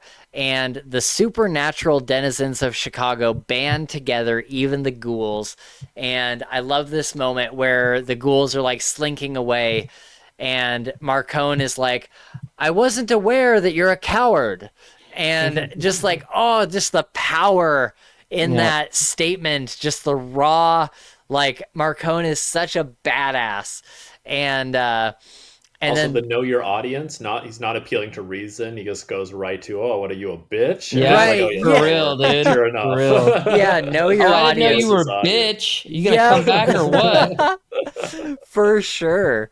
And I love when the ghoul like starts to like turn into a ghoul, and he's like, you are a guest in my house, and it immediately stops. It's like, oh dude, he's such a I am rock hard. Like it's just such a cool thing to do. What a complete badass. Yeah. And then, Mab sees Harry, and she basically, in her own words, tells him to hurry. She's like, he will be back with like the most haste. And it's basically Mab telling him, do what you got to do and get the fuck back here. Yeah. And so then Ebenezer shows up at the dock, and he's ready for a fight. So I guess this would kind of be like our big climactic battle. But it's not really that. It's not really. It's super short, but there's some really cool moves. We talked about Ebenezer flying in on a piece of Earth. He's got comets flying around. He's got some crazy... or is it Harry that does the kinetic blast that like bounces all the planks of the dock up like in a wave? That was Ebenezer, but also I like it showed Harry's like, I can't compete with this guy like strength wise, and it shows Harry has grown and he does some smart stuff like superheating the rock that Ebenezer's standing on to make it explode instead of just trying to blast it with force. So there's some cool moments like that too, where it shows Harry's like, and obviously the conclusion of it where Harry's like smart enough now where he knows how powerful he is and he knows how powerful others are, and so he does sneakier and smarter fighting, which is nice to see. Yeah, he knows that he can't just like win in a one-on-one confrontation.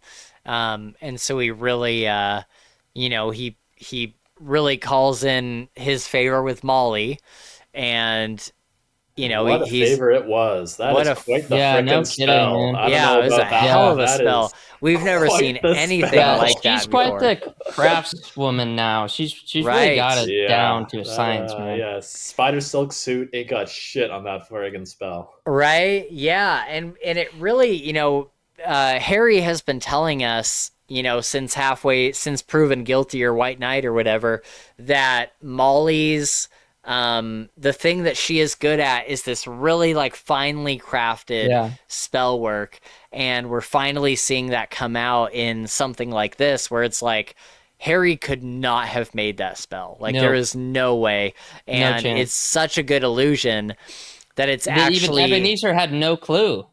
well, yeah, and not only that, but it's not just like a hologram. Like it actually No, has like a physical Simulacrum Yeah, force. it encompasses all senses. Simulacrum Yeah, made of Yeah. ectoplasm Yeah. with his consciousness somehow in it. It It's was just wild. Wild. brilliant, quite brilliant.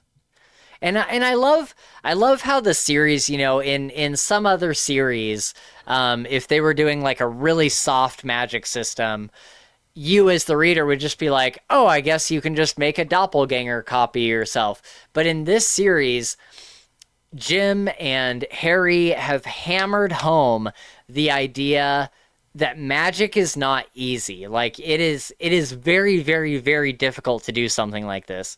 And so I love that has been so ingrained in us that when we see something like this, we know it's not just like some MacGuffin. We know that like some serious work went into this.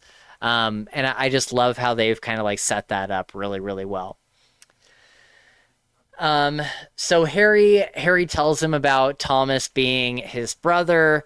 He's like, you have a grandson. He goes to shoot the comet at the boat. We talked about all that.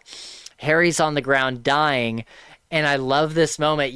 His Scottish brogue comes back where he's like, oh lad, I didn't think you were going to come at me again.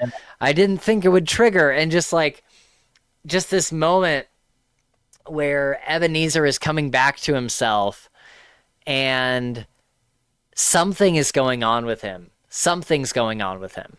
It has to be. Like out of anger, he like Harry jumped in front of him, and he still sent the comet at Harry. And as we know, you can't do anything with magic that you don't believe in. So something is going on with Ebenezer where somewhere inside him he was willing to kill Harry. and for Whether me, what encapsulated his like Ebenezer something's up with him is when like the moment he's figuring out, oh wait, this is a simulacrum, like this is a spell, Harry's not dead. He doesn't react with, oh thank God, Harry's right, not dead. He reacts with, you little shit, and goes right back to anger. yep, Which is like that should not be the reaction of when you're realizing that you didn't just accidentally kill like your only living grandson, relative that you yeah, actually like, or because he yeah, wants to kill the other one. But yeah, it's just like he's not gonna have learned his lesson by the right, next book. He's still very much at odds, I think. yep. I am super excited to talk about their first conversation in Battleground for sure.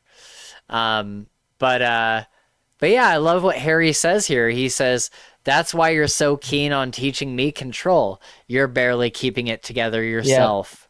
Love that. Yeah. And it's such a And doesn't like humanizing Ebenezer moment. say he's like, I know lad, I'm a hot headed mess, or I know lad, I'm a hot something. He says something along the lines of, yeah, I'm a frickin' wreck. Do you guys He remember does, that? but I think that's an arrow pointing towards it's like, oh, he thinks he's just being angry, where there's actually something much more going on here. Yeah, that It's like totally could be. I think that's like the Yeah. arrow kind of pointing towards that, because it's like nobody, like it's actually way worse than that. Like you are out of control. Yeah. Yeah, Rather than, oh, I'm a hothead. yeah. It's like there's something going on with. There's something really And he might not dangerous be going aware. on. I don't think he's aware of it. Is Yeah. kind of Could what be. that points to. Could be, because how many times have we seen the Winter Mantle kick in for Harry, and he's not even aware that he's being manipulated. Like last show with the coin, all the subtle stuff that Yeah. you know these super powerful things can do to you. Like I don't think Ebenezer has a coin, but Right. could be something riding his shoulder. Yeah, could be. So yeah, I love that quote though. That's why you're so keen on teaching me controls, because you're barely keeping it together yourself. And up until now, Ebenezer has been the pinnacle of control. He's been the pinnacle of, the upstanding wizard. Even when we knew that he was the Blackstaff, he was still this like amazing character that you look to for guidance. But yeah, it looks like he's barely keeping it together himself. So yeah. So Harry's on the boat. He wakes up.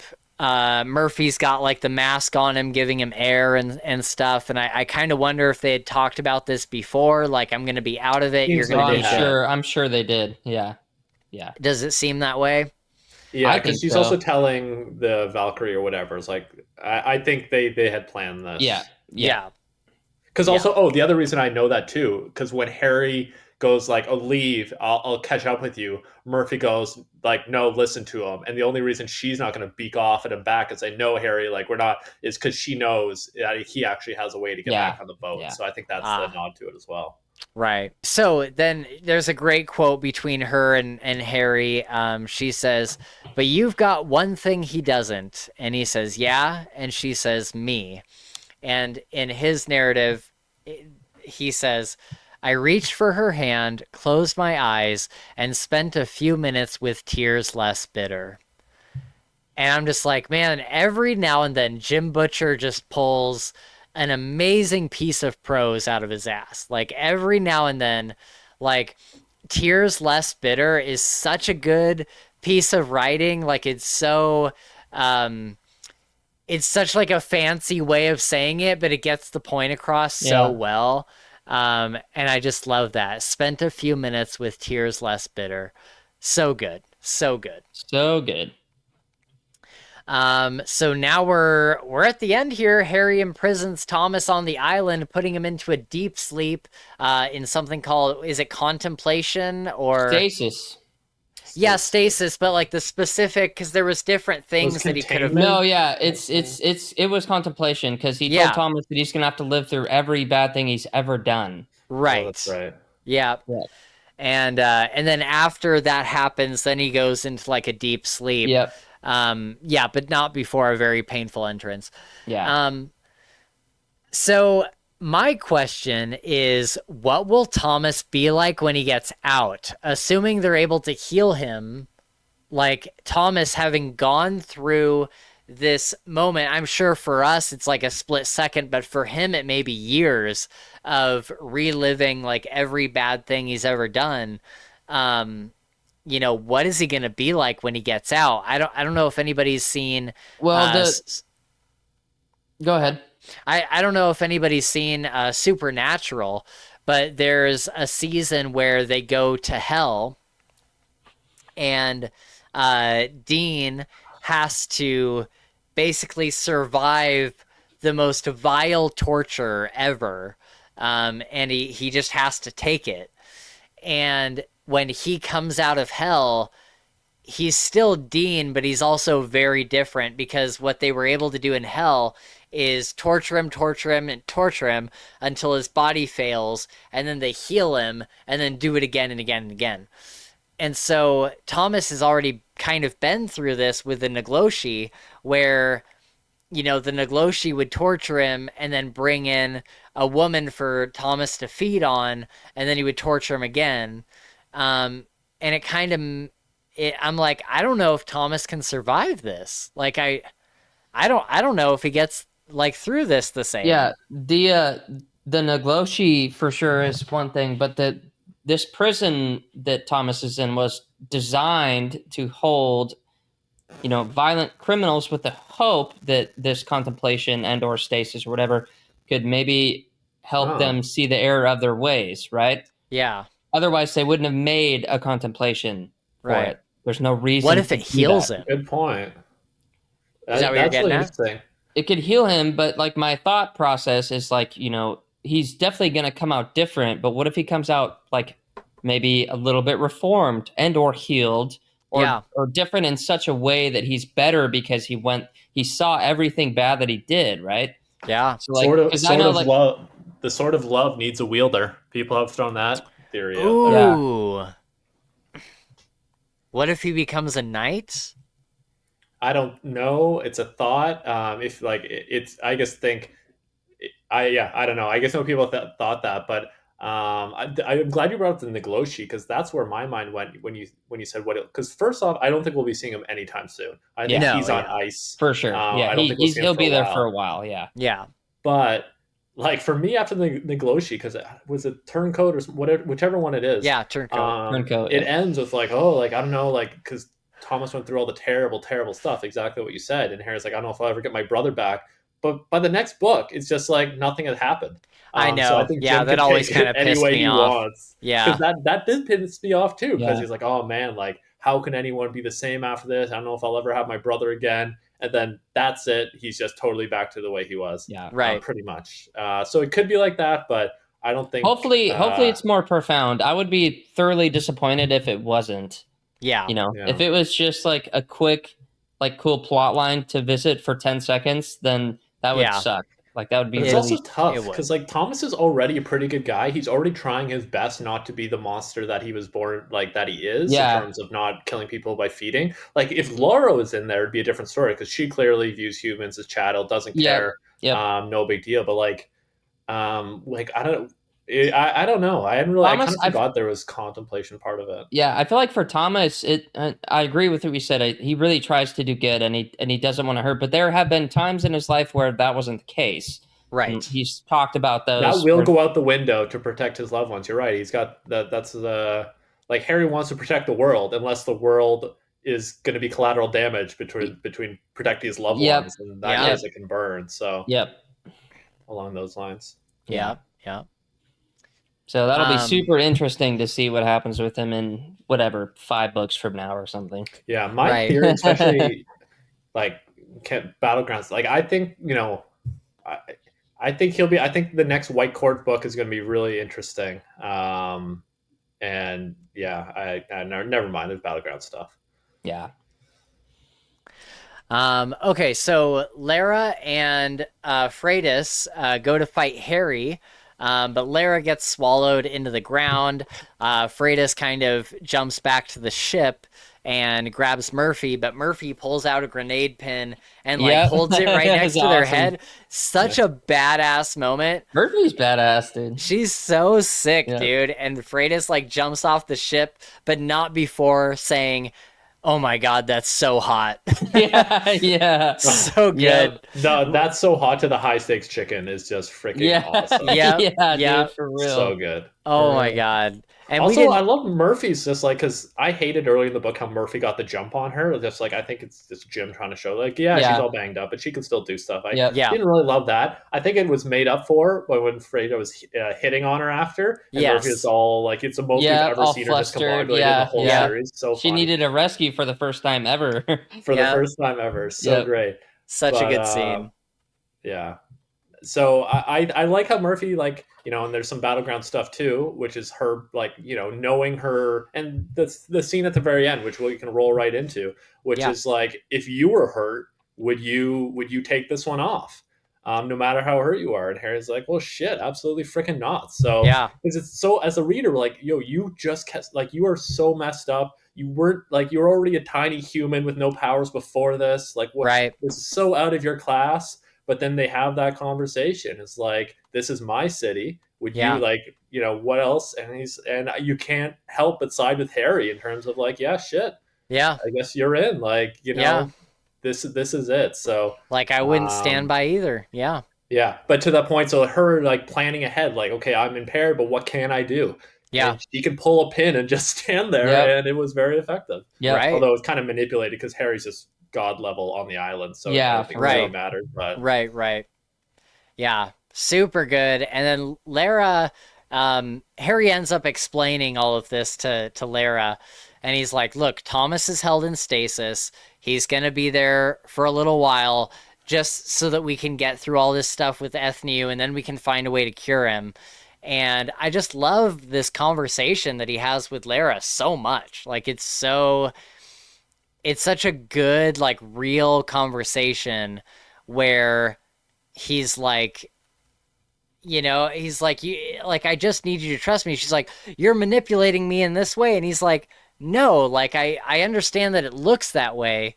He's like, but I care about family too. Like I care about family the same way you care about family. I'm not trying to use this as a way to get a one up on you. I'm trying to show you what I'm doing here and have you like not kill me for it.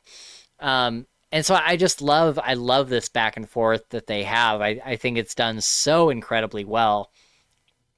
And she even says, there'll be a day when, the scales are tipped in my favor and you're going to have to go along with it like I'm doing for you now. And he says, okay, I will. And, it makes me wonder what that's going to be. And it makes me worried, but, she says she mentions that she'll have to protect Harry in order to get her brother back. Yeah. And that was part of the manipulation. She was saying, she's like, oh, it just so happened that I'm put in a position where I have to protect you. He's like, I didn't think about that. I know it looks like that, but that's honestly not what I meant to do. He's like, yes, you will have to protect me a little bit, but he's like, if it's like, it's just the way it is. Like, in order to have Thomas here, it's the only way. Yeah. And so I love this whole back and forth. I love the whole rationale. I love like everything they talked about. Do you guys have any thoughts on that? No, I agree. Yeah. I like the conversation. I don't really love Laura just freaking out, not knowing, just like what did she think he was doing is kind Right. of bugs me. Like, why react like that? But I think it was necessary to have that conversation, which was great. So yeah, I would agree. I think the knee-jerk reaction makes sense to me, like just out of fear and panic. But Lara being Lara, she should have quickly understood that it wasn't right. Wasn't something and she clearly like Thomas had been feeding on her. She wasn't thinking at her best. Like, you don't attack Harry on Demon Reach, and she's one of the people who actually knows that. Yeah. What was she thinking? Yeah, just that's what Gabe said. Wasn't thinking. Just that's my brother. Something bad. Attack. Yep. Yeah, absolutely. So then before we end the book, Harry takes the athame and the placard, as well as a holding crystal with him. And he asks Demon Reach, he's like, what's the farthest away that you can encapture somebody? And he says, the shores of Chicago. So Harry, can potentially fight her on the shores of Chicago and get her into this crystal. And I'm asks, sure that won't come up again. I'm sure it'll never come up again. Nah. And Demon Reach says, he's like, there is a limit to metaphysical mass. He's like, I can hold any size being, but there is a metaphysical mass that is to be taken into consideration. And Demon Reach's reaction to, you want 2 of the weapons? Right. That like, was good. Damn it. Demon Reach is taking a second. Yeah. Because of how powerful they are. Yeah. I like that.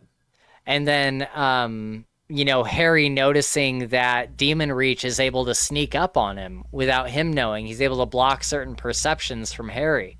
I really noticed that as well this time. It's very interesting. Yeah, I had never noticed it before. So I thought that was really interesting. And if you think about it, who is the biggest risk to the prison? Harry, absolutely. There are things in place that is just like, definitely there has to be safeguards put in place. There has to be safeguards, and I think therefore, for the wardens, absolutely. He's got a special cell already that Harry doesn't know about. That's the deepest level or some shit. Yeah. Right. Yeah, for sure. Yep. And it makes me wonder, because people have theorized that in order for the big apocalyptic trilogy to happen, either Harry will jailbreak. jailbreak, or maybe they will get jailbroken by somebody. Jailbroken. And that'll be like the big apocalypse. I'm certain it plays a role in the big apocalyptic trilogy. There's no way that it doesn't. Yeah. But yeah, it's scary because what if like if the series ends with Harry being inside a crystal and everything that we're reading is his like recollection from the crystal? Oh man, that would be tough. I'm like, I really hope he doesn't end the book like that, the series like that. But then last thing that happens is they leave the island and see the fires in Chicago burning bright across the water. Time to bring out the big guns. And with that, that wraps up peace talks. Woo! So we're on our way. We're on our way to Battleground, and it's going to be a hell of a couple episodes. I'm so looking forward to it because, God, there's so much to talk about that we've been waiting to talk about for the 5 years that we've been doing the podcast. So, God, I'm so excited to get to it and to talk about Battleground for sure. Yeah. The one thing that we didn't cover that I forgot about is the scene of Murphy cutting off her cast. This was a great scene. I think this was after they had canoodled for the first time. Well, no, it's after they tried to canoodle. Okay. I think it's after what's his face. Well, they definitely do some stuff. There's some canoodling because he walks out there with a big. Yeah, no, they're definitely doing. I just don't think they canoodle. But was that before? What was that before her cutting off her cast? No, I think the cast came after Bradley. Yeah, right after. Oh, okay. Yeah, you're right. So they tried canoodling, and then Harry was like, "Oh, I can't do it. I'm afraid to hurt you." Knock. Bradley comes in. They're talking blah blah blah, and then she cuts off the cast. She cuts off the cast, and then they kind of canoodled later. Yeah, kind of canoodled later. Yeah, and then Harry gives her a bath. I think right after she cuts off the cast. Yes. So the bath scene was great because it's the first time that he says "I love you" to her. Yes. And she says it back. And so what got me thinking about this was Lara, when Harry bumps into Lara, he burns her. Love it. Yep. True love, baby. So, true love. Screw them vampires. Screw them vampires. Fuck them vampires. Gotta be nice, especially because he comments that it's like, oh, if it was only one way, it'd be something, but like this is clearly like a two-way love. Two-way. He was like ecstatic. He was like, man, knowing that this is real is really nice. Like, right. Holy crap, that's our readers like us as readers like, that nice. It's awesome. Yeah, dude. it's great. Awesome. It's great. Yeah. Like, good for you. About freaking time. Did the little mini fake out with the "I love you" because like her ears are under the water. And yeah. Like, what do you say? And he doesn't say. And I'm like, oh, it's what? Like, does it count? And then she just like comes up and says it. So good, so good. I love it. I absolutely love it. Yeah. So any final thoughts on peace talks or anything you're looking forward to? I'm looking forward to Battleground and the rest of the Dresden Files. I think Peace Talks is one hell of a prelude to a great book. Yes. Enough said. We can end it right there. Yep. I'm looking forward to Battleground. Like I said, we'll do it in 2 parts. And so we'll have we'll probably do part 1 with Gavin and Jake. And then part 2 will probably be with the Dresden Files podcast. Gavin, if you feel like being on a podcast with that many people, you're welcome to join. But it'll certainly be a full house on that one. But yeah, let the experts take the wheel there. Sure. Yeah. Okay. So That's yeah, what I say too. Let the experts do it. I'm looking forward to all that. We have so many fun things ahead of us, and we have, the new book to look forward to. Hopefully it's not too far off. Like you said, Audible is saying January and sometime in January. So hopefully it's not that far off. I was hoping for a November release date, but we'll see. It could be a placeholder release date and they'll move it up or something. You never really know. So yeah, we'll see what happens, but we definitely have a ton to look forward to. We'll do Battleground, and then the question is kind of like, what do we do from there, right? Like, what do we do from Battleground? There's not really any more short stories. We might be able to do the occasional like topical discussion or something, but that's kind of it. And it's really bittersweet because it's kind of what started our podcast. I think our second episode was, Stormfront. So we've come such a long way, and it's been so cool to see it all play out. But anyways, guys, we are going to wrap it up there. We'll have Battleground coming sometime in the future. It'll kind of depend on like scheduling and stuff and kind of figuring all of that out. But we will certainly let you know when that's coming. Podcasts that are coming up, I don't really know. I really want to read Blood Over Brighthaven with the podcast, and I really want to do Red Rising. So maybe those will be kind of some of our upcoming episodes. Let us know down in the comments if you want more Dungeon Crawler Carl. I wasn't really expecting to do the entire series on the podcast, but if it's something that you guys are really interested in, then let us know. Of course, we have our episode up already of books, I think it was 1 and 2. Yeah. I think it was books 1 and 2 that we did. So you can see that now. But if you want to see the rest of the series, just let us know and we'll take that into consideration. But yeah, links are down in the description, Twitter, Discord. If you want to support us on Patreon and see the episodes live as we record them, or just see them weeks before YouTube ever gets them, then definitely support us on Patreon. At any tier, you get that. And we very much appreciate all of our patrons who help pay for the podcast and pay for, Adobe Premiere and even this microphone StreamYard. right here. You guys bought me this microphone right here, so Yep. that's pretty cool. Yep, Patreon bought Gabe his microphone, so you're supporting things like that. This money is not going directly into my pocket for a fun weekend or anything. It's going to help, help the podcast and help pay for things like that. So thank you to all of our patrons. We love you very much. And with that said, thank you so much for watching. We appreciate every single one of you. Dresden Files has been such a ride, and we are looking forward to bringing Battleground to you guys as well. But with that, we will see you in the next episode of whatever we're doing, and have a great rest of your week. We'll see you next week with another episode. Love you guys. See you next time.